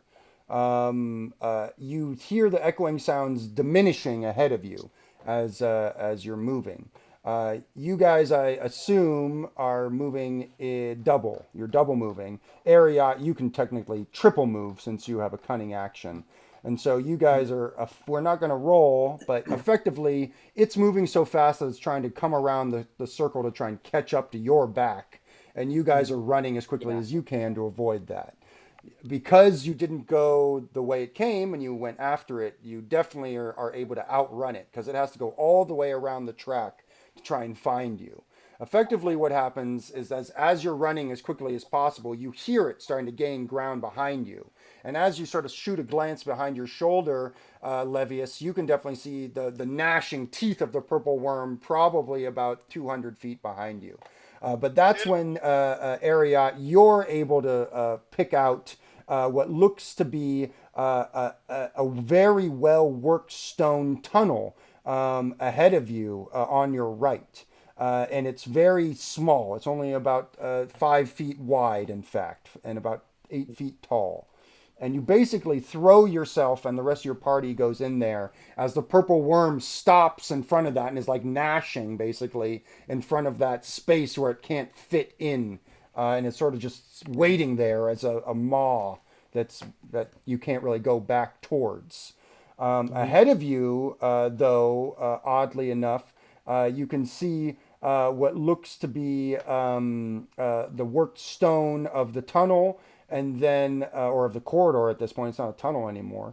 And then ahead of you, it looks to be a door. The door is made of stone and is held shut by multiple embedded locks that seem to be connected to each other in weird clockwork formations, and they all seem to be connected to a certain panel that's on the front of the door, right in the middle. And that panel looks to you guys as if it is 6 words that go across right on top of each other. And those 6 words are names that you recognize. They are the names that were carved into the tunnels, the mine shafts that you've seen. You're also able to see that each of the words seems to have each of its letters is sort of like its own button, if that makes any sense. I don't know if that makes any sense.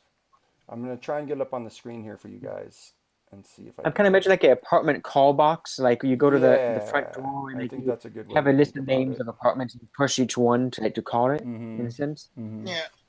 Yeah. Well, Perhaps think we need to push the order in which we traverse the rooms to get here. Oh, yeah. So I think at the opening there was Jaeger Shield, and then was it Valnorn after that? The twins. Hmm. No, there's Brown Mordo. Then there's the twins. Right, Brown Motor, and then the twins, and then there's the guy we met at the pit. And then the name at the pit. there they are.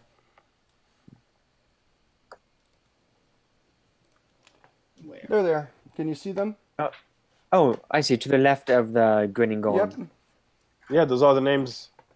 And there's even some names that we haven't seen yet. Indeed. Valnorn and Torture are the 2 twins. Mine shafts, Yeah. I think. Yeah. Brownmore is the guy we saw right before the twins. Yeah. Was Grimhold the one at the pit?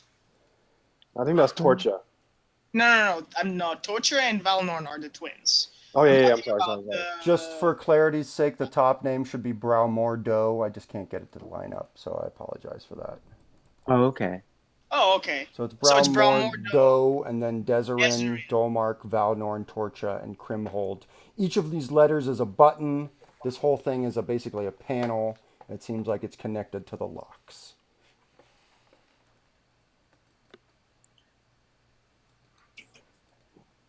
Yeah, Crinhold was the guy that was near the guy that fell in the scaffolding, I think. Or near that area. Grimhold was the name there. Yeah. Do you know these names from like your scholarly endeavors of wine and women, or Well, I certainly know Valnorn and Torture. Yeah, you guys get the sense that these are all dwarven celebrities, basically, either famous nobles or royalty, or famous tradespeople or craftspeople, rather. Okay. Can we tell? The sides? Gonna check the sides of the if they're Basically, to see if there's some trap to penalize us should we get it wrong, or if it's simply just not going to open. Yeah, you get the sense that you guys are getting the sense that this is probably a obviously a puzzle lock, and that you have to figure out which letters to push in the right order to get this thing to open. And pushing them in the wrong order would then have consequences. Hmm. That is So the where's Elliot the would. name from the guy in the front? His name is not there. Yeah, Jaeger shield is not listed. No, it's not. Hmm. But you never saw his name spelled out. You only saw his personal rune at the front. Whereas all the rest Oh, of these the people had the personal rune. name spelled out. Okay, okay. It'd be too easy if it was alphabetical order. So, um, hmm.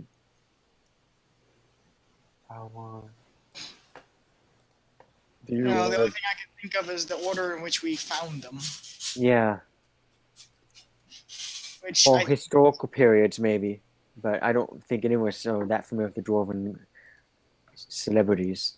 yeah, my memory of the dwarven celebrities is spotty at best. Hmm. Well, I could pushing a button just to see what happens.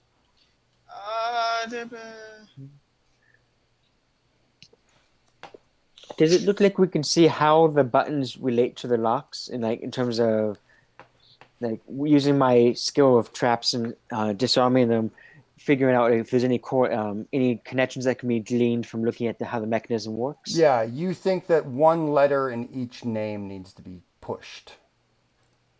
Oh. Okay. I convey that to the rest of the. Only The- one letter in each name. Hmm. I'll try. If no one has any other ideas.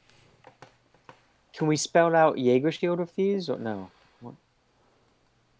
Not enough letters for that. You get the sense whichever letter, whatever word you're going to have to spell out will be 6 letters long, since there are 6 Yeah. names. 6 letters. So Glitterdark, the name of the mine is too long for that.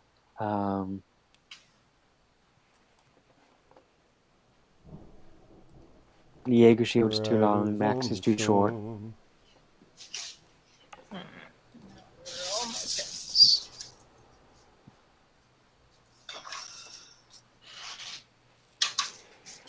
Well, I'll Chris just, Perkins' last name is 7 letters. So I that's know not it. Perkins' name is 7 letters, so it's not that. Good Yeah. idea though.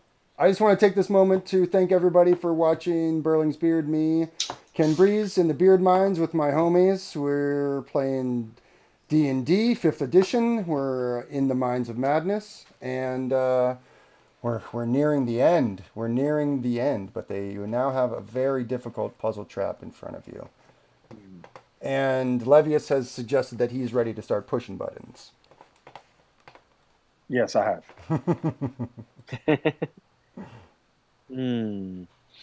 Wait a minute. Hug is 6 letters, right? It is. I don't think we have a G. What were your clues again? Beware the green dragon. Wait, that was purple. Wait, is there also a? Never mind. Beware the green dragon. Do not face the golem without the pick. The gargoyle, that stupid gargoyle, knows the command word.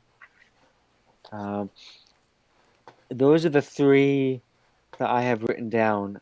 I thought there was one other, but I'm not seeing it in my notes. Oh, well, it's not dragon. He's like, yep, it's not dragon. There's no G. Yay.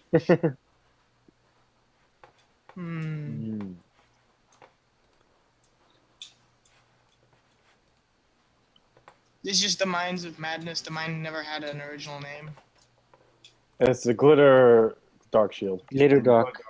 Mines. Yeah. Actually, Eric will pull out the deed of this mine that he fabulously owns now. That's right. Along with his It companions. is the and deed. He does have through the the deed. deed put any hints that may line up with these words. None of these words appear on the deed. The glitter dark mines are mentioned in the deed, though they're also referred to in one part of the deed as the corkscrew mines. And you're getting the sense that maybe Glitter Dark may have been a family name, possibly. You're not sure. But no, other than that, there aren't any clues.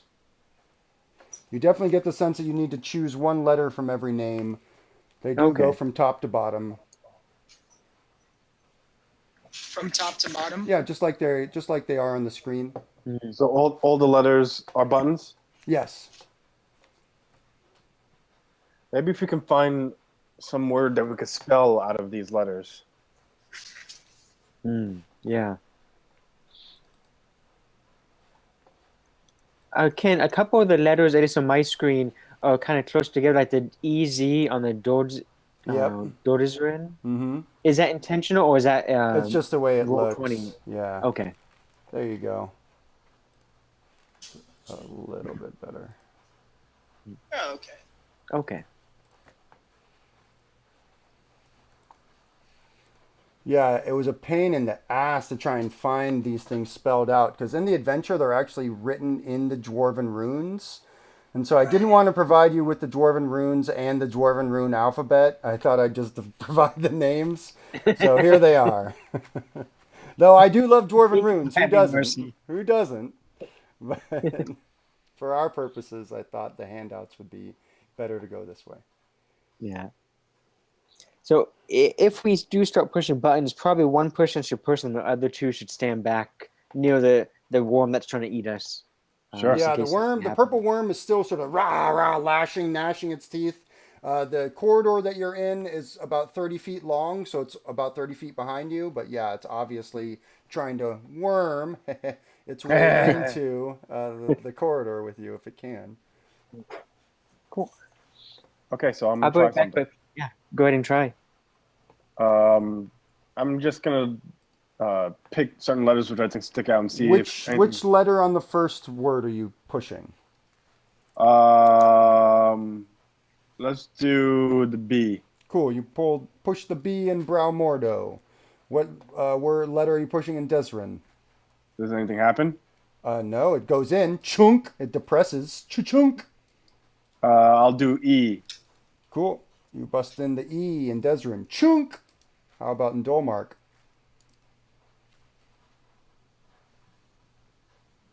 How about D?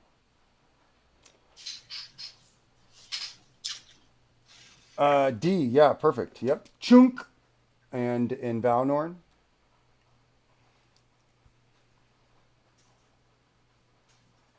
A. Yep. Chunk. And then C and K. Cool. Bedak, you spell out. Chunk chunk. Pressing the last letter, you should make a Constitution saving throw. Yeah, that's a bad thing. In fact, everyone in the corridor needs to make a Constitution saving throw. Okay. As Made it effectively, what happens as you press that last button, just evil necromantic energy explodes from the panel. Sort of skulls are coming out. You're feeling like as if your body is being sucked of its life energy. And what save did you make, Levius? I made a 13. 13. You take 10 necrotic damage. How about for you, Magnus? Oh, I did not roll. You should. How about for you, Ariat? If I'm staying behind, Everyone in the corridor needs to make a Constitution saving throw. what's Yeah. Constitution? Yep. And what'd you get, Ariat? Or did you? I got a 12. Okay, Magnus and Ariat, what'd you get? 12. What do I need to roll? Sorry. Constitution saving throw. 12 Okay, is not lovely. enough. You take 10 necrotic damage, Magnus, as the energy blows over you. I got a 16. Oh, very good. That does make the save, and you only take half, which is 5 necrotic damage. Sweet. As the trap triggers, all of the bronze letter plates reset. Chunk, chunk, chunk, chunk, chunk, chunk, chunk, chunk, chunk. And it seems as if the trap resets as a whole. Okay, so now we know what happens when you get it wrong. Yep, that hurt. And we have no clue which ones were wrong and which ones were right. This puzzle cannot be solved by pressing buttons randomly. No. Okay.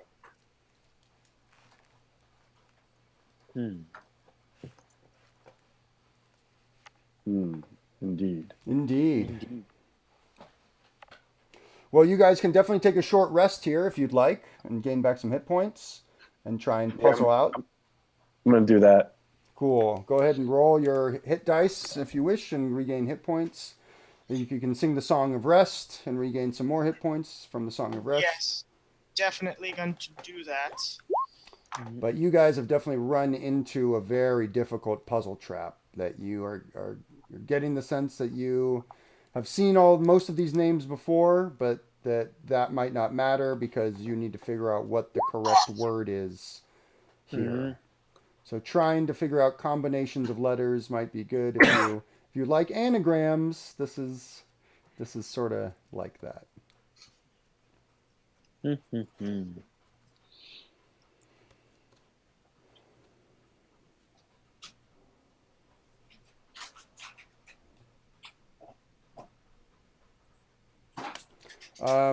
Everyone should make an investigation check, though, Okay. as well as you're sort of after the hour. By the way, the purple worm sort of moves away, but you can feel like it's just sort of crouching a little bit outside of your vision, maybe, but it's not throwing itself against the entryway anymore. Investigate is intelligence. Yes. I got a 17. 17. I got a 14. 14. Magnus? 16. Cool. Yeah, you guys all feel like that the word that you're searching for is probably going to be something pretty simple and probably something literal. Probably something pretty literal. If that makes any sense.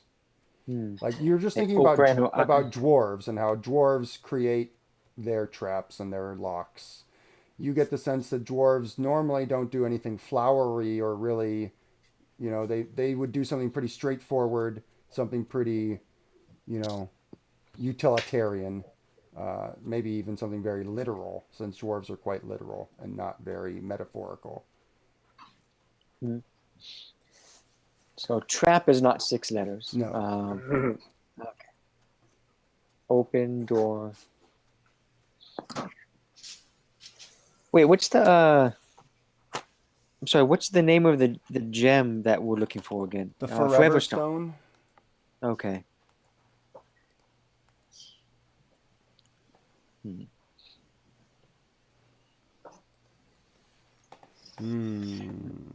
Haha. Area is pacing in front of the doors. Indeed. The Aha. Mines of Madness. I've stumped us. The other thing that's starting to mess with you is that all of you, you're at the end of your short rest. It's almost like just the faintest hint. You smell fresh air, as if it is just you're not sure where it's coming from, but you've been underground for so long. You guys want to ask the chat for help? Chat will help you out if you guys need hints. Oh, darn you! You got it! Somebody got it. Someone might have it. What'd I miss? I'm saying the chat might help you. You can ask you can ask the gods of chat to see if they will bestow upon you any type of help. Dratsum has got an answer. Yeah. Think of the orphans, Orphan Town, please.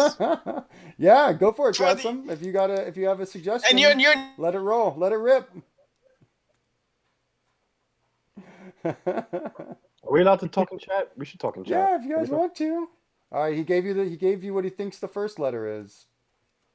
Or what they think the first letter is, rather. And I think we maybe lost Anastasia. Hopefully we'll get her back, but...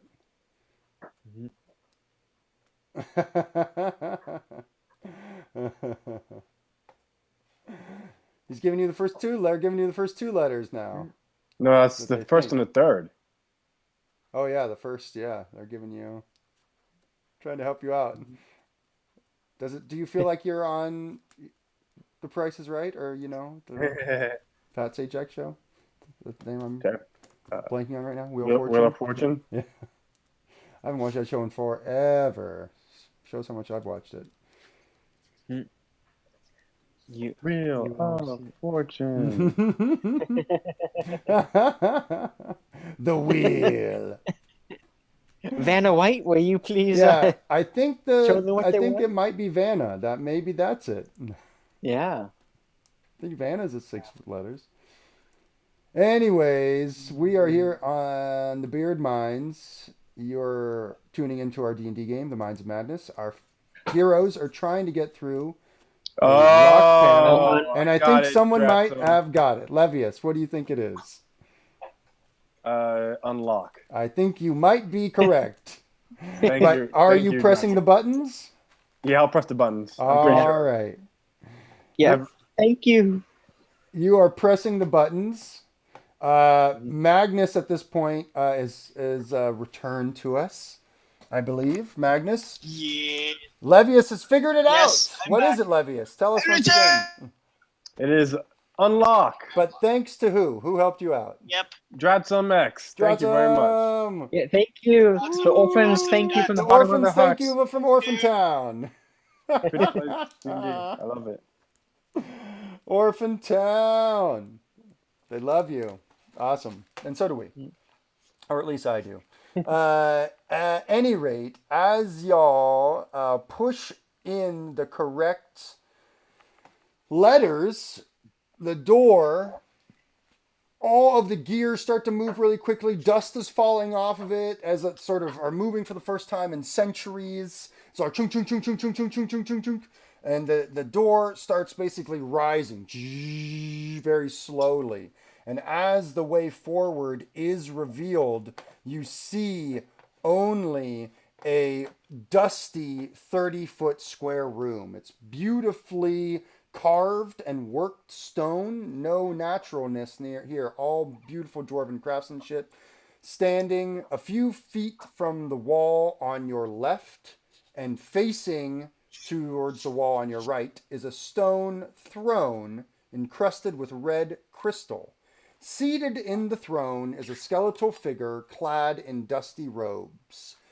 It's tightened, it's sort of bony claws are sort of on the armrests of the throne, and it sort of is turning its visage towards you guys as you come in. And it sort of looks at you and just starts laughing.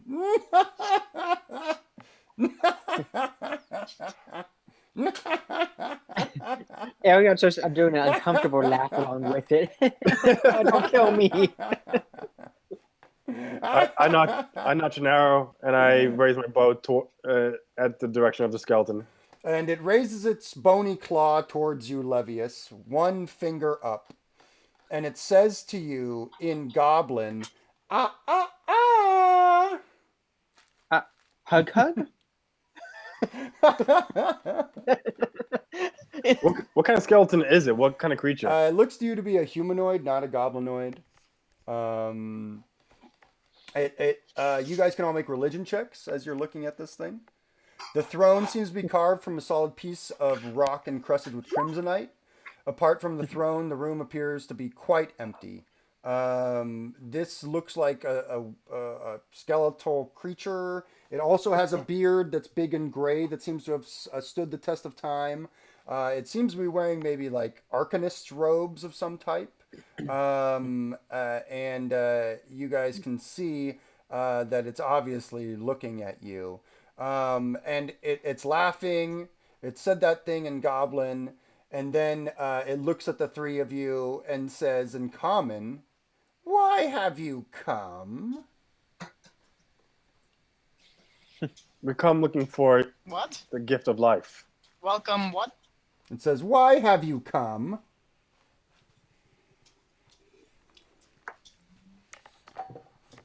The gift of life? The gift of life? I am not sure you're worthy of such a prize. I will He also might test be you. lacking it. You've got a fantastic beard, by the way. Immaculate beards. Thank you. My beard is lustrous and healthy, though I am not. We've If come a you have long. come for everlasting life, I will test you to find out if you are worthy. Or, if you prefer, you can forego your quest and have what's behind door number 1. Everyone's looking for door number 1. Indeed, the sort of the nasty creature points towards a wall. And what did you get all on your religion checks at this point? What did you get, Ariana? Oh, religion. I got a 20 on the die Nice. for Not bad. 21. Nice. And what about you other two? 13. 13? I got a 20. Oh, wow. Great rolls. So for the 13, for you, Magnus, and for everyone, you're very sure that this creature is undead. It's quite clear to you. It might be a lich. You're not sure. For the other two of you, for Levius and Aria, you guys are sure that this creature is not a lich. It doesn't seem to have any lichy stuff that you're aware of, but it does seem to be maybe one step down, some sort of crypt creature or crypt thing. It probably is has some sort of magic that it can cast, but you're not sure what its powers are exactly. It does look rather fragile, but other than that, you can't really tell much about it. The one thing that you realize is that it seems to have a name in Draconic is written on the throne. Do any of you speak Draconic? I do. Cool. Oh, Levius, you definitely can see that the name that's spelled out on the throne says Abracadamus.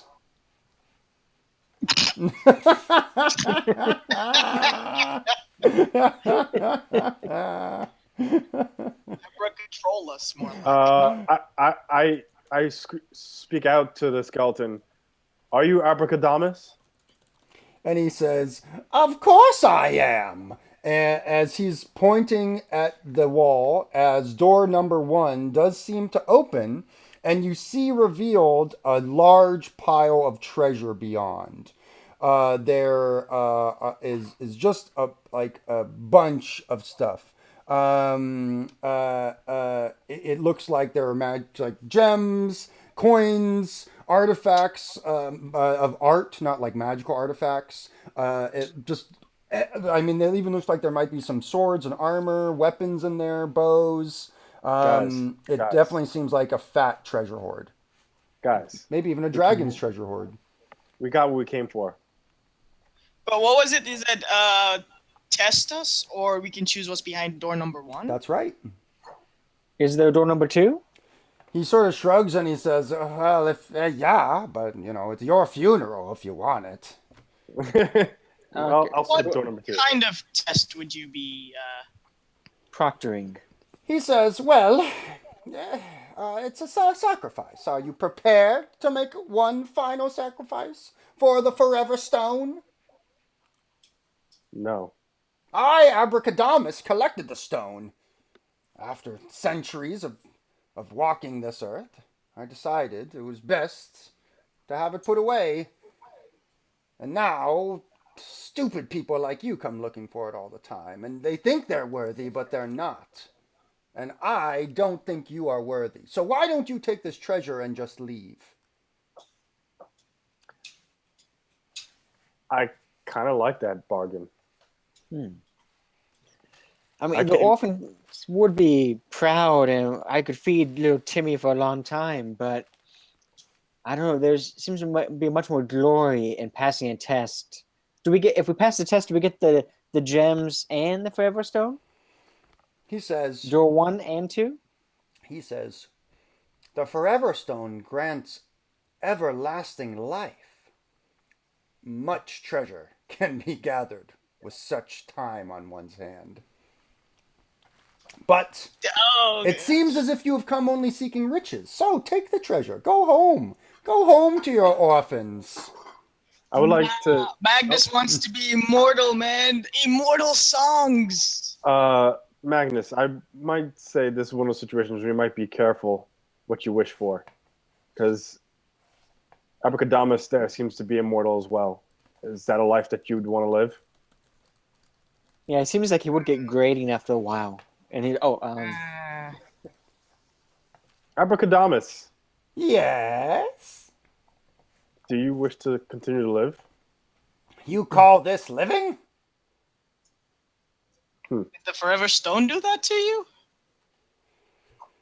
I am not here to answer your dumb questions. You are here to answer my dumb questions.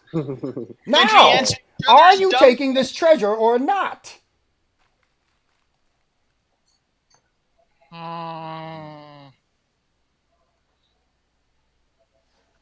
Do we want to vote, or are we going to go separate ways and just everyone do their own thing?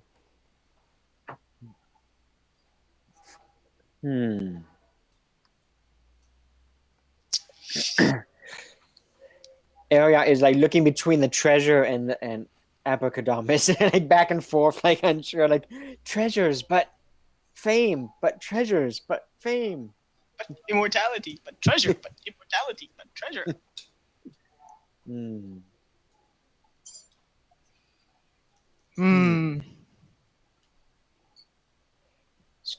You know what?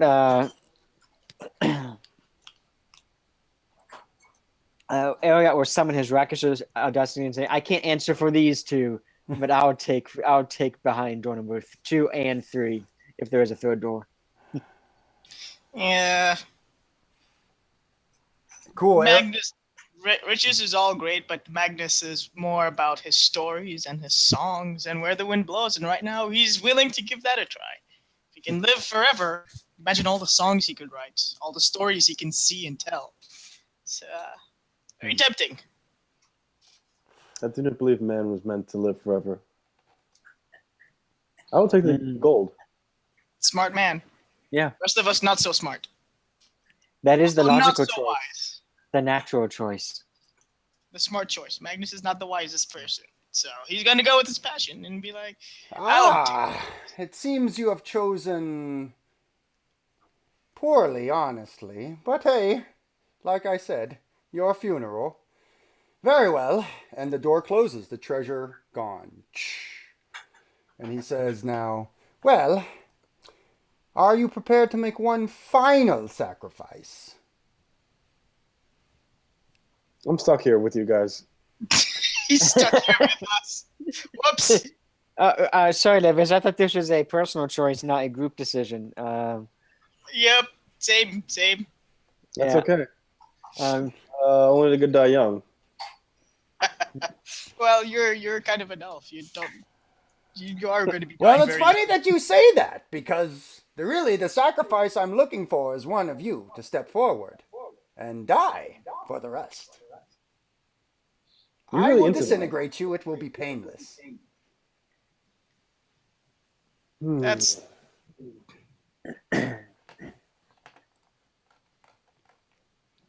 so what do they get out of it, or what do we get out of it? What do the survivors get out of it? I should say. The Forever Stone, of course, what you seek. With the Forever Stone, you can do much. Find a cleric to raise your friends from the dead. Hell, become a cleric yourself and raise them. Turn into a lich and raise them, for all I care. Now, actually, how do we know you even have the Forever Stone?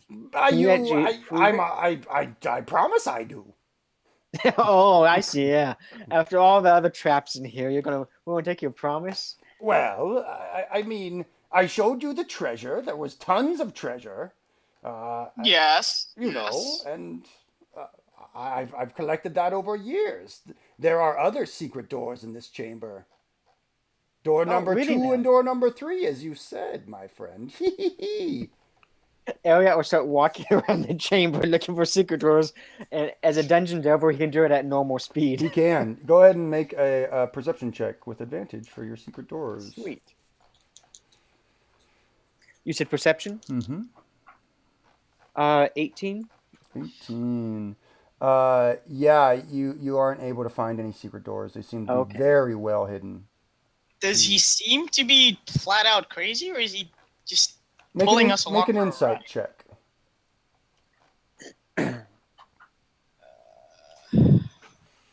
That is an 18. You think that he is insane, but you do think that he is cunning and insane like a fox. He probably will hold to his word. Not probably, he will. You're positive he will. He's insane, but He seems as if he's gone insane after centuries of being down here. Yes. If I could make a comment, the two of you said you were willing to make this decision. Perhaps one of you should make this decision. And I don't think you should draw straws with this one. Elliot looks kind of crestfallen. There goes my chance. There goes my chance. brilliant That's my plan. of But seeing. no. Abracadamus I like says, that. "Ooh, the tension is killing me." No, it's not. You live forever. Elliot was saying in Elven. So do you think there's a door 4? To his friends to see if and watch if Abracadamus reacts to the Elven. All he says is, "Stupid elves." Stupid, less than liches. Yeah, it doesn't seem like he understands what you're saying. Okay, okay. So what about this? Do you think we could take him and not have to and sacrifice him instead? Hey, let's try it. Or do you think we should take him as ward? If you guys promise to, Magnus? Promise to what? He is fragile. If I, Seems fragile. I will be the sacrifice if you promise to take care of the orphan towns forever. Sure. Yeah, whatever.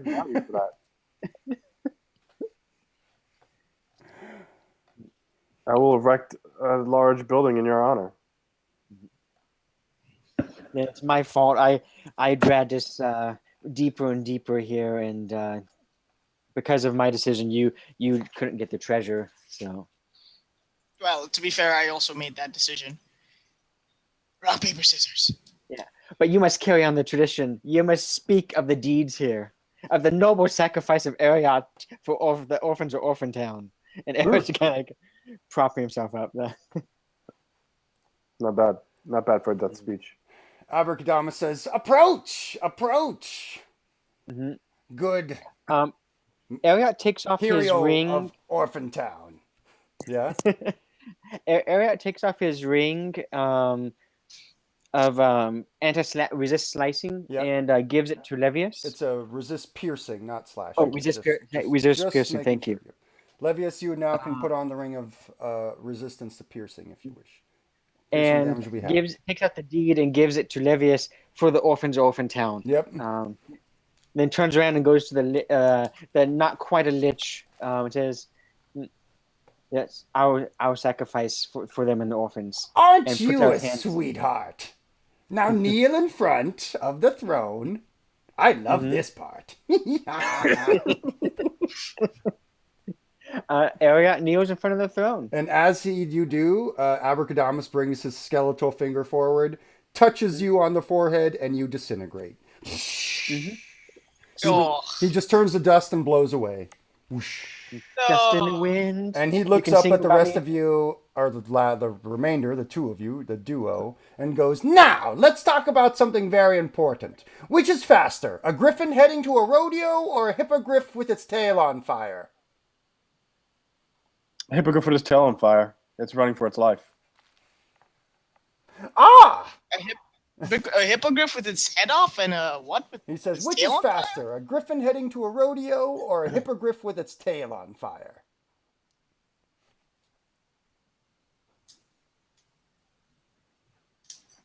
Nah. I guess tail on fire.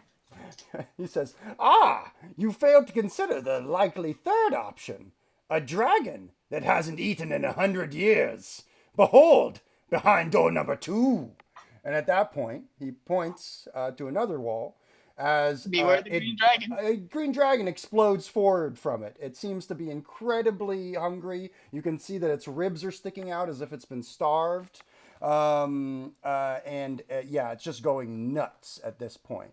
Ariat, you find yourself in a 10-foot wide, 30-foot long chamber. It has a 20-foot high ceiling. The walls are painted with murals depicting heroes locked in battle with all manner of horrific creatures, including basilisks, manticores, trolls, chimeras, medusas, mind flayers, beholders, and dragons. Rising from the floor in the western end of the room is a 3-foot diameter stone basin, held in a pair of cupped stone hands. Beyond the basin, carved into the western wall, is a 3-foot wide bas relief of a smiling mouth. The basin itself is filled with blood. It looks like to the depth of 1 foot. It looks like it's been leaking from the ceiling, basically, and dripping into here. You get the sense that it is goblin blood. It looks very similar to goblin blood, in fact. You can see. Oh, the two. Oh, sorry. You can see that.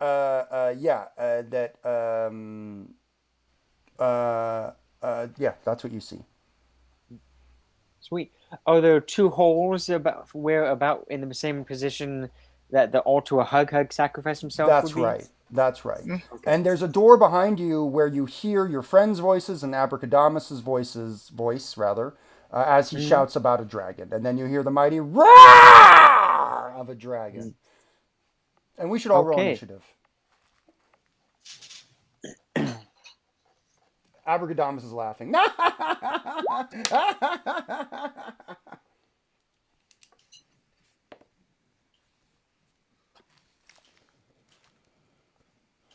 All right, what did you get, Levius? Levius got 15. Cool. And Magnus? 9. 9. And for Ariat? 22. Nice. 22 will go first, definitely. What would you like to do, Ariat? Okay.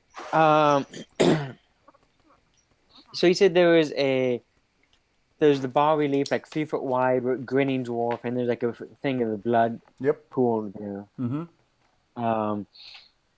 I will. Ariat will quickly move to that area and look at the bas relief. It looks to be a smiling mouth, basically like a dwarf's mouth, but that's about it. Okay. Is it like is there a hole in the mouth we can put a hand in? No, it's just stone.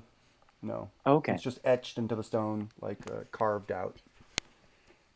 Okay, sweet. Then he'll book it back to the door. Don't.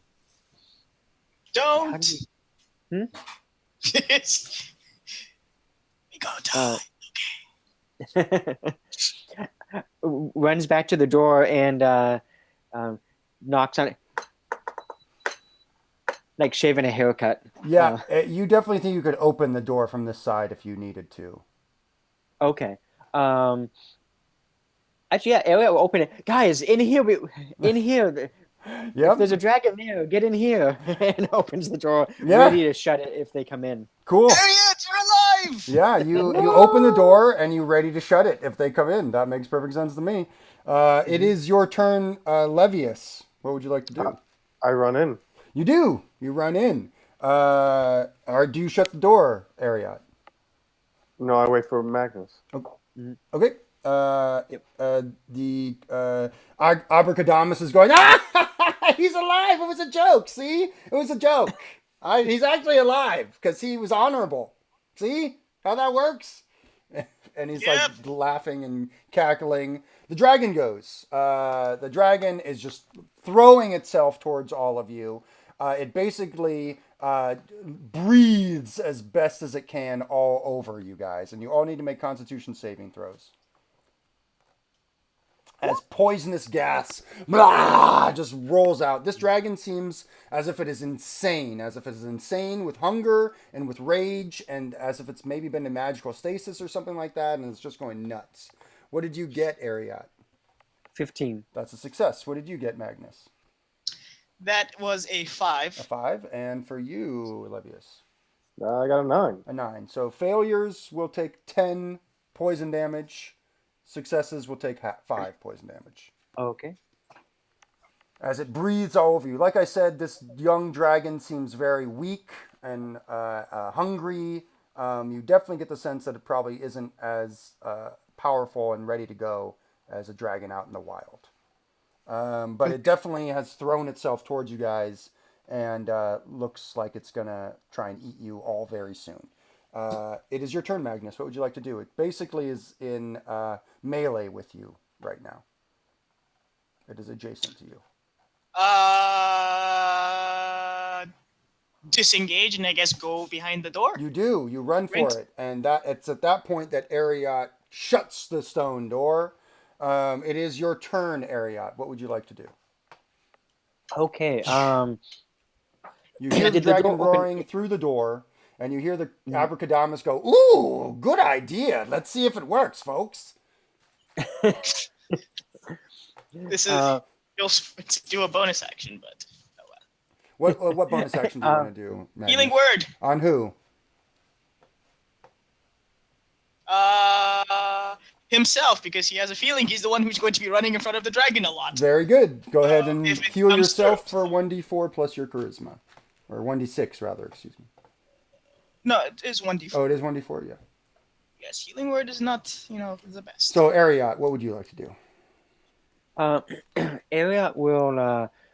Did the door open in or out or sideways? It or... opens towards you, so you pushed it closed.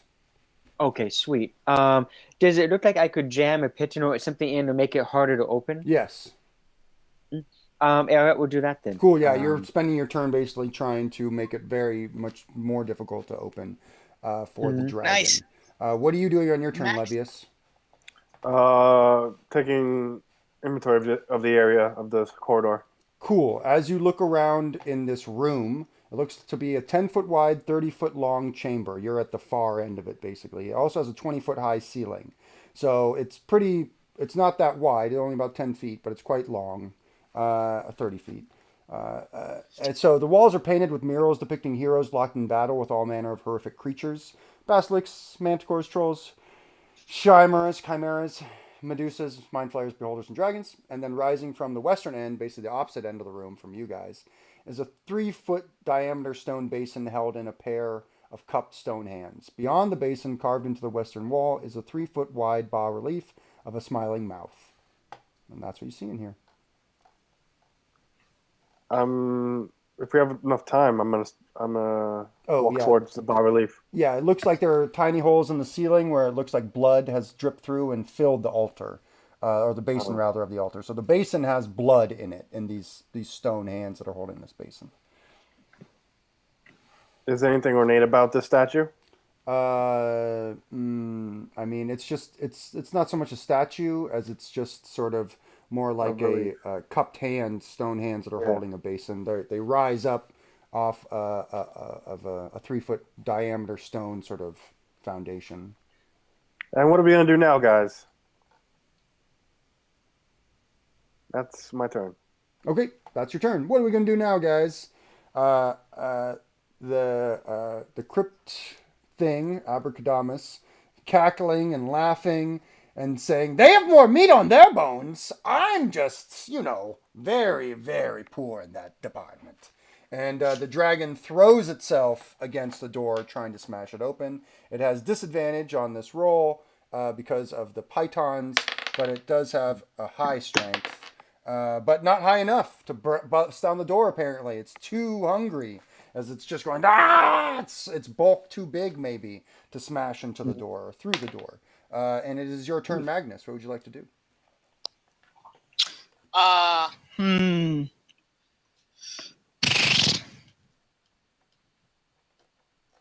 Kind of brace the door. Sure, so you're throwing yourself against the door even more. Yeah, okay, that makes sense. He's gonna throw himself up against the door even more and give the others. You feel like you're time making it harder to get the door open. Effectively, the difficulty class is going up. Okay, yeah, you're throwing yourself against the door. Ariat, what are you doing? Okay, we're pitting the door and she's throwing herself against. Yeah. Throwing herself against it. Yeah. Levius is over. Check out the basin of Hug. Hug blood. Hug Hug Mhm. Essence. Hug Hug Blood. Yeah, it's Okay. blood. It's opaque. It's not translucent, obviously. Hmm. Um, I would hold the door for a second. I make a quick jaunt around the room, doing a check for any obvious secret doors or You anything that find might be out of none. place. You're very sure Okay. that this room is exactly as it seems. Okay. You get the sense Looks that like you get the sense though that the bas relief of the mouth has something. It reminds you of maybe a spell component or something like that. hmm. The mouth seems something magical, but I don't know. That's not my forte. Right. Maybe Magnus or Levius would know. And I go back to the door and brace if I can. Cool. Yeah, you brace it as well. So you and Magnus are braced against the door. There are pythons on it. You're trying to hold this ravenous dragon out. What are you doing, Levius?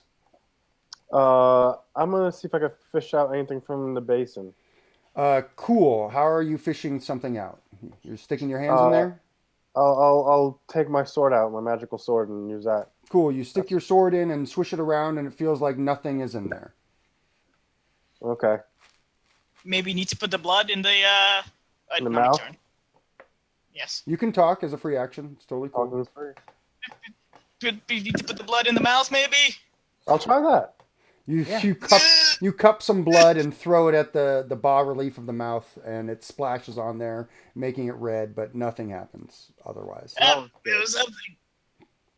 But It as just you smells. stick your hand into the blood to cup it out, your fingers brush up against something that obviously was not there before. Some sort of object is in there that you actually brush with your fingers. I go and grab the item. You do. As you actually stick your hand in there, it feels like there's a fist-sized object. And as you draw it out, you finally reveal the spherical chunk of opalescent white stone with an astral diamond core that shines brightly. It feels lighter than it looks, and it seems to be attracted to metal like a weak magnet. Its surface is very shiny, and you can see in it reflected images of past trials and triumphs of your life. The Forever Stone is in your hand, and the power of longevity seems to course through you as you know that for however long it takes you to stamp out evil in the world, you will be around to do that. That's awesome. You have found an artifact, the Forever Stone. And as you pull it from the blood, the magic mouth begins to talk. And it is Abracadamus's voice, in fact, that comes from the bas relief. It says, "The Forever Stone is within your grasp, and you have earned the right to call yourself hero. This artifact of ultimate good will prolong your life if you swear on that life to protect it against the forces of evil. Your sacrifices will never be in vain." And it's at that point that the door explodes open and the dragon is revealed. Magnus, you are blown backwards, as you are as well, Ariat. But it is Magnus's turn. What would you like to do? Whew. Whew. The dragon has not been wounded. It has not been wounded.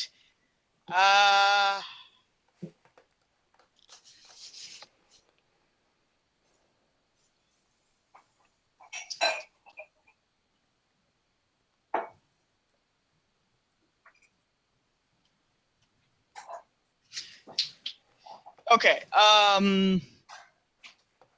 Magnus is going to sort of stand his ground and start whispering and chanting.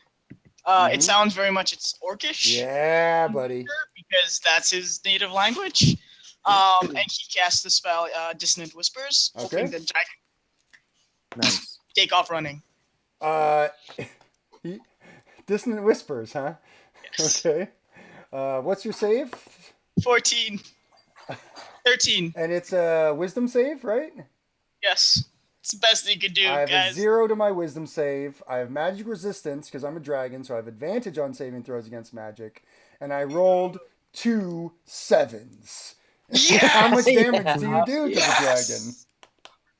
Oh, yes! the Well done. Well done indeed. It takes 12 damage. dragon? Nice. Yeah, that And definitely seems to scare it, and it rears backwards, like it just throws itself backwards, almost like coming into the chamber it's trying to come in is like touching some sort of very hot metal or something like that. It just jerks backwards and starts skittering away from you guys, and is just like ah! yeah, and It you takes got its like reaction to run away as it skitters back into the room. How long is it affected by this? just for Just for a round, right? I believe so. Yeah. Yes.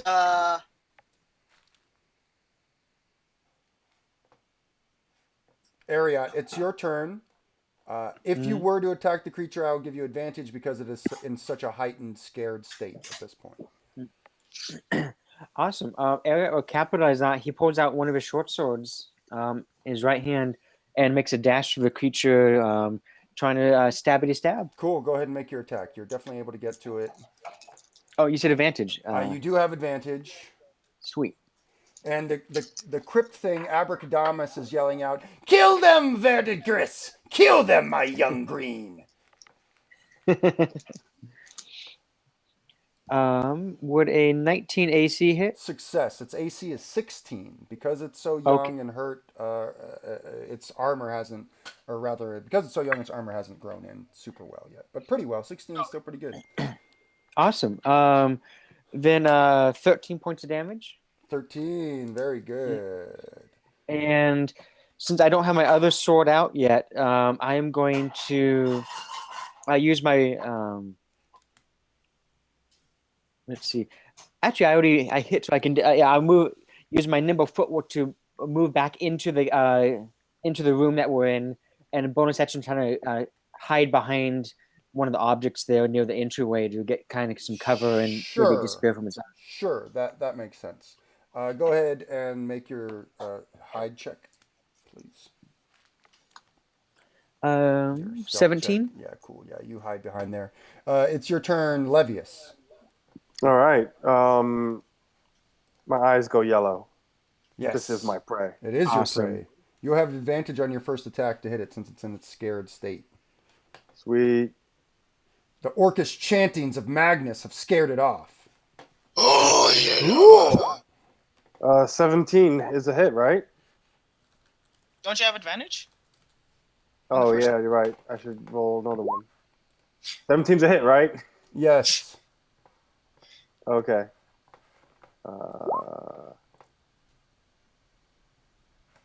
That's 9 damage. Well done. Very good. That is the end of my turn. Cool. How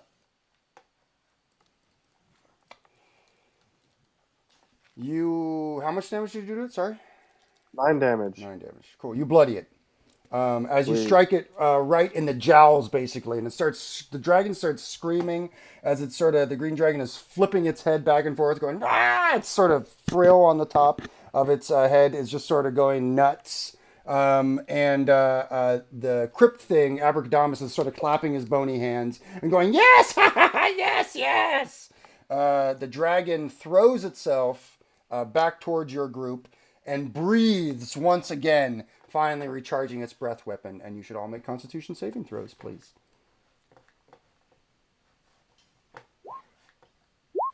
Oh, Ooh. finally I passed the con save.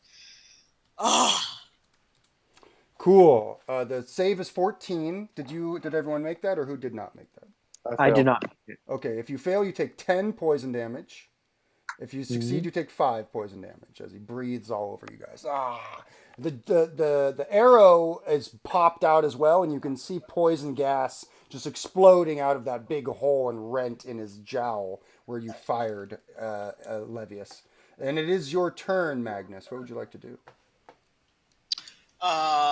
boo-doo-boo-doo-boo. I'd like to mention that I cough up some blood. You do, and as you do, Levius, you realize the Forever Stone, which you sort of put into your pouch, the artifact.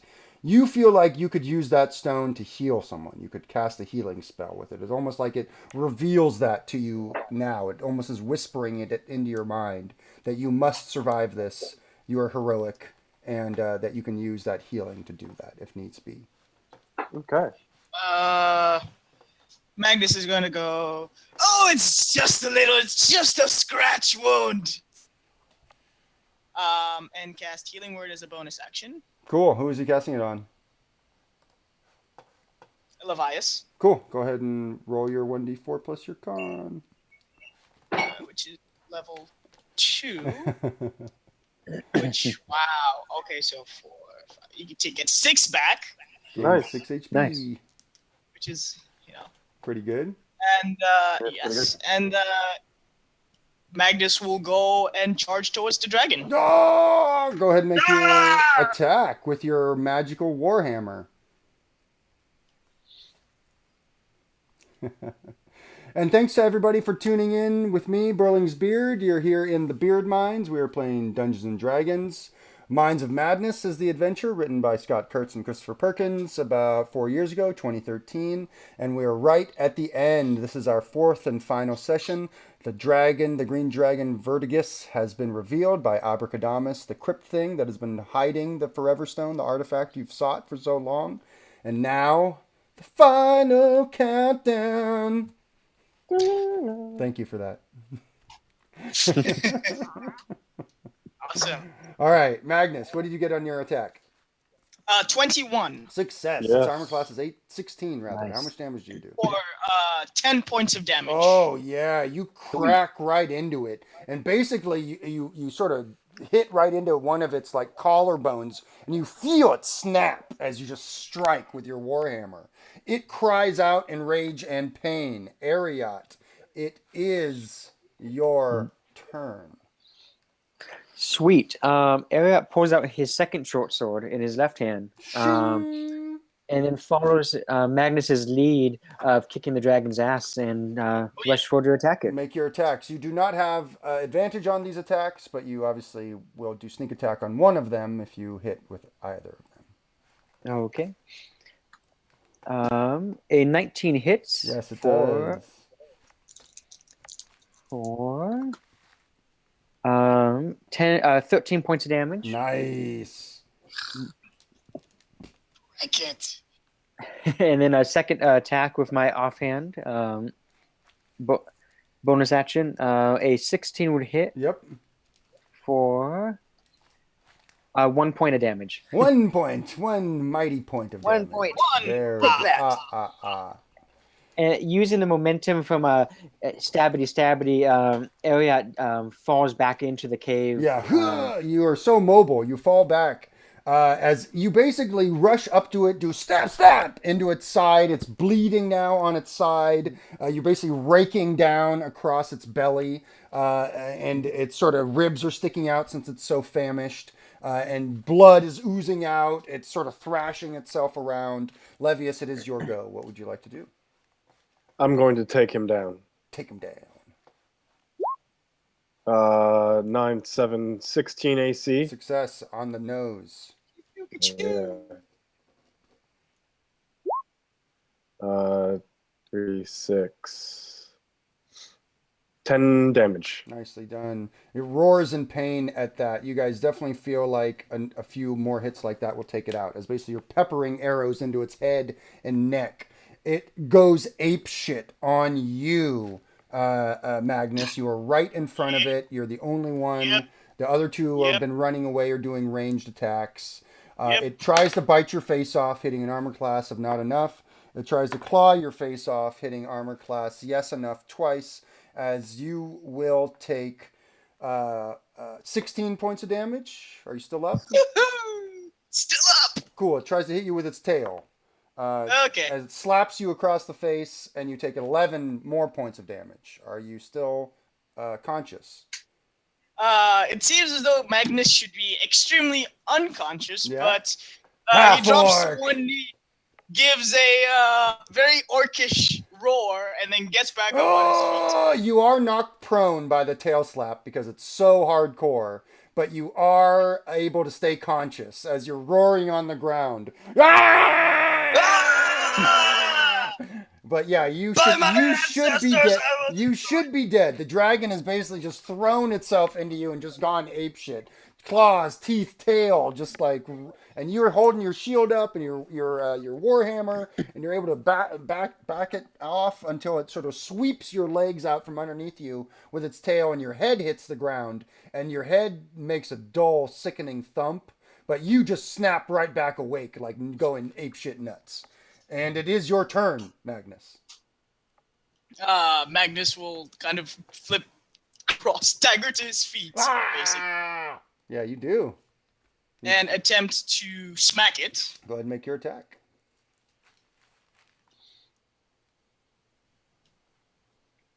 Oh yeah. Oh yeah. You guys are right. For not enough. Not enough. sadly. Yeah, you bounce off its Oh. thick armor. It is your turn, Ariat. Okay. There's no point healing myself. Yeah. Yeah. Ariat, what's good? Okay. Ariat sees Magnus goes down, stands back up, and charges the dragon and tries to stab again.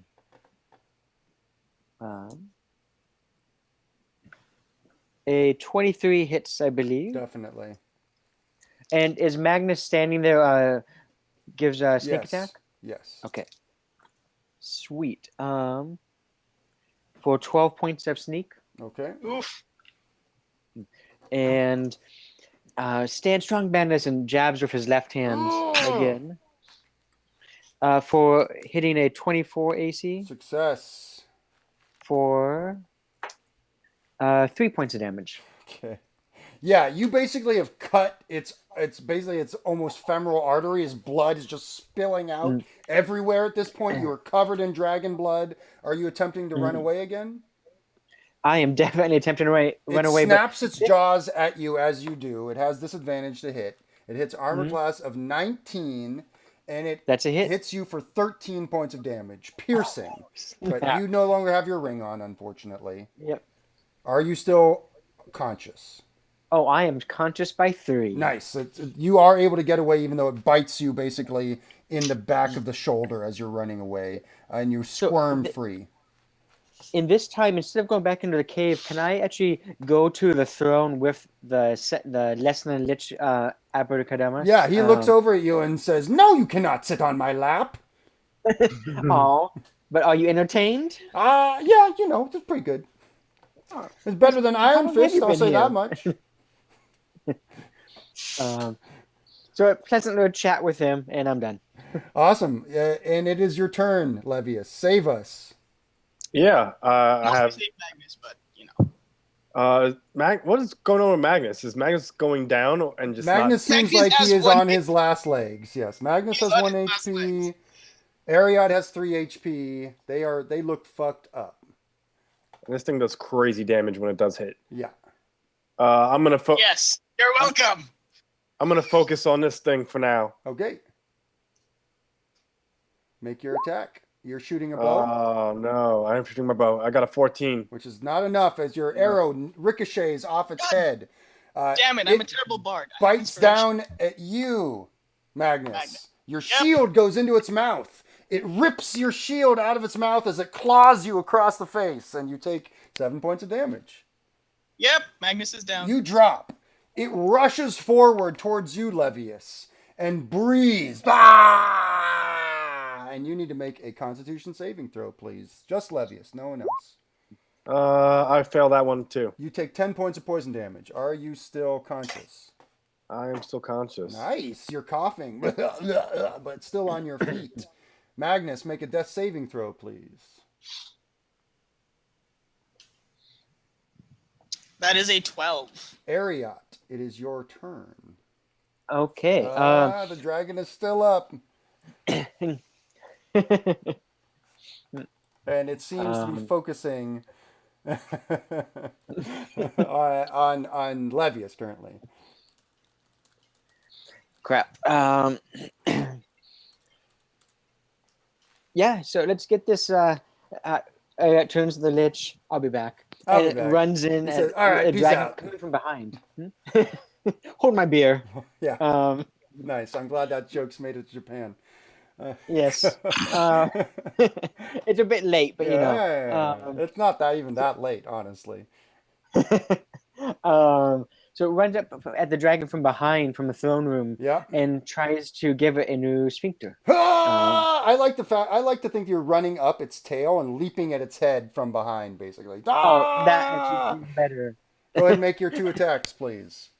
Yeah, I'm summoning my Drax, my inner Yes, Drax here. exactly. Yeah.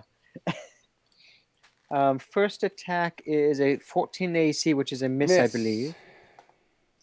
Second attack is a 12 AC, which is also a whiff. Indeed.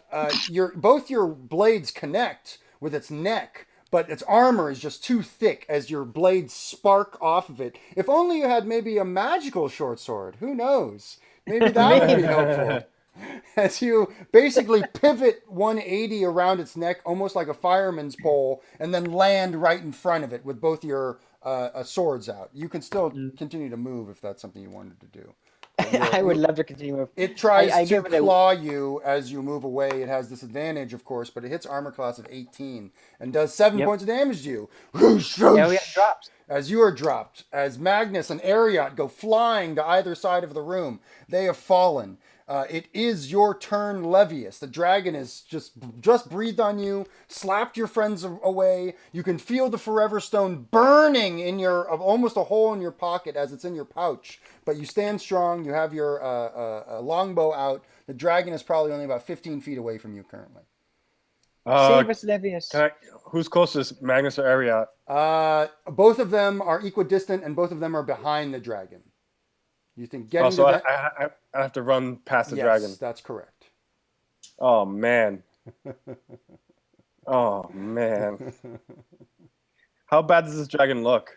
You honestly think it has 1 hit point. You think it will die with 1 hit. I gotta go for it. Your hunter's mark tells you that your prey is very near death.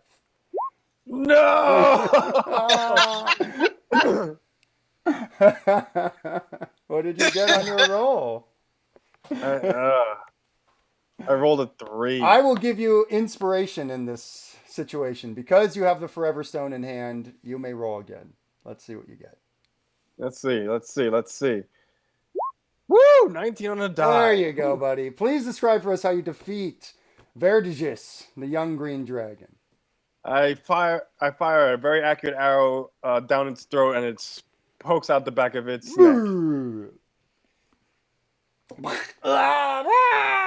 And just sort of falls its dead body, shaking sort of the room as Abracadamus the wizard says, "Oh man, finally." And he just turns to dust, sort of sloughing forward. Wow. He All right, disappears. First thing I do is I use the Forever Stone on Magnus. Yes, you use the Forever Stone on Magnus. He is brought back to full health as the blue light of the Forever Stone is just glowing. Are we still in rounds? No. Am I dead? Am I Uh, alive? I cast Cure Wounds on Ariat. you do. The Forever Stone brings him back as well. Oh, really? Yeah, Sweet. That's pretty sweet. sure Really does. sweet. And Yeah. you guys can see that you have collected the Forever Stone. The treasure is now open to you as well, where you see wooden chests, casks of fine dwarven mead, a magical horn of blasting, and beds of silver and copper coins.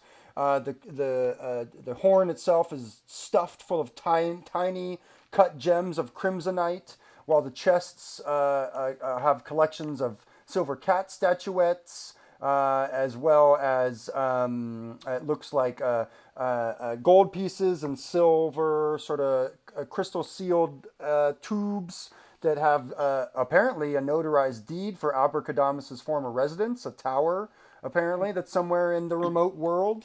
As well as the last chest contains potions of healing and heroism and water breathing. You guys just find a bunch of treasure that you're able to haul off as well. I think the Horn of Blasting, the magical horn, should go to Ariat. But as well as maybe the cat statuette, which is a magical item that can turn one failed death save into a success. Wow. Yeah, it's kind of a cool little item. And so those are the things that you guys find, but you have definitely successfully completed the Mines of Madness. I don't believe you survived it, but you totally did. Well done, all of you. Levius has the Forever Stone, and you guys now definitely have a springboard to more adventure in the world. Thank you all Oh, so much for awesome. playing the Mines of Madness. Thank you. It's been Dude, awesome. Yeah. All right. That was fun. Yeah, it was. What do you guys think? That was awesome. Very epic ending there for the. With a dragon. Yeah, isn't that awesome with the dragon? Mm, Did not think we would survive that. No, I Did not think we would survive that. I actually bumped the dragon's hit points to full hit points too. You guys had already killed it, and I was like, I have to give it another 30 to keep this sweet encounter going. To prolong the magic. I can't believe it rolled 2 sevens. I know, isn't that nuts? Isn't that awesome that it totally missed you with the sevens? That was a great battle, great adventure, you guys. I Yeah. couldn't have asked for better players. Thank you all so much. And thank you That was all, really fun. viewers, for watching me, Burling's Beard, and the rest of the players, the crew here in the Beard Mines. It's been good. What do you guys want to give any awards? Do we have an MVP for the session? Either a player or an NPC or something that happened that you really liked? I mean, if there's an MVP for an NPC, it's going to be Hug Hug. Yeah. I'd just like to remind everyone that my favorite enemy was Goblin, and I couldn't stand him the entire time. Yeah. I loved how you reacted to him. Like everyone else, like, "Oh, hug, hug," and like, just die already. Yeah. Like, Hey, you guys, I was like, I have a here's a great knife. idea. You Let's just kill kill yourself. him.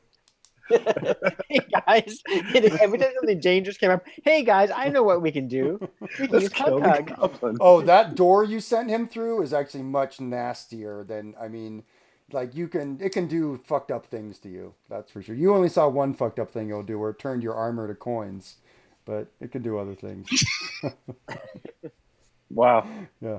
Well, I mean, at least now I don't have to bother us trying to turn that gold into gold. Well, oddly enough, and I'll tell you this, Magnus, you're able to cast a remove curse on those coins, and it turns back into armor, which you can put back on. So you have your golden elven armor back after removing a curse. from it. Awesome. Yes. a half orc in elven armor. Yes, That's just- isn't that that's the great. best? You're gonna need to make some more poems and some songs for this adventure. It's pretty good. Yeah, Yeah, I really dug your poem, Magnus. Yeah, do you want to read the poem again for us? It was really good. Where did I write it? Where did I write it? There it is. Oh, elfin gold in these forsaken halls, a wasted death among old stones. No more lies at the line, the illusion unfolds. Nice. Nice. Well, congrats, everybody. You definitely deserve feathers in your caps. You guys are true adventurers, that's for sure. You have survived the Mines of Madness, not a small feat. And you are able to pack up all of your gear and gold. You have your deeds, everything you've collected. Maybe you collapse the tunnel just to make sure it's safe while you're gone as you guys head back to Orphan Town to get ready to turn this mine maybe into a working place again. Who knows? We'll figure that out next time. For now, though, I want to thank Scott Patterson playing Ariat and Anastasia. I can't pronounce your last name. I apologize. It's okay. Nobody can. Nobody But playing Magnus, so I'm not even going to try. And Anthony Lowe playing Levius. Thank you, guys. Is there anything you guys want to plug? Scott, anything coming up? No events coming up, but I started a blog earlier this year about role playing in Japan. What's it called? Entropicdreams.com. Yes, awesome. Yes, awesome blog, gaming blog. How about you, Anastasia? Any events or anything coming up that you want to talk about? No, nothing really. Are Just, you going to be doing any DMing anytime soon? Probably not. The most I might do is free RPG day. When is that? Do I'm you know? thinking. June 19th, I believe it is, right? It's a Saturday. Yes, So it you- is a Saturday. It's right after the Middle Earth campaign is done. Oh, at the So it is 20-sided nice. store. So you'll be doing free At RPG the Day at the 20-sided 20-sided store on June 19th, which is Saturday. We'll be doing free games there, I think, for like 10 hours straight or something like that. I'll be doing it as well. I'm looking forward to that. Anthony, anything you want 2 hour to talk about? slots. Yeah. No. My Cool. life has been really good. I just bought a new place, so I'm just sort of like enjoying. Awesome. You have a website for animation, though, right? I have a website for design and animation. It's anthonyleelow.com. Nice. Yep, and you can always find me at Berlingsbeard, BERLINGS.com. That's my website, which will lead you to my blog, this Twitch stream, our Twitch stream. I also do a podcast, and I do DMing as well through the 20-sided store and other venues. So definitely come back to this channel. We'll be doing more D&D in the future, probably some Star Wars, as well as I like to stream video games, Darkest Dungeon most predominantly. So I think this is where we're going to say goodbye, but thanks everybody. You did great, and we'll look forward to having you back for some further adventures. Maybe we'll explore Orphan Town or Abracadamus' Tower or even the Glitterjock Dwarves. Who knows where our adventures may lead this crew. But I'll look forward to doing more gaming ahead. Thanks, you guys, and we'll see you Awesome. later. Thanks, guys. Bye. Bye. Bye. Bye. Bye. Bye. Bye. Bye. Bye. Bye. Everybody. Bye. Bye.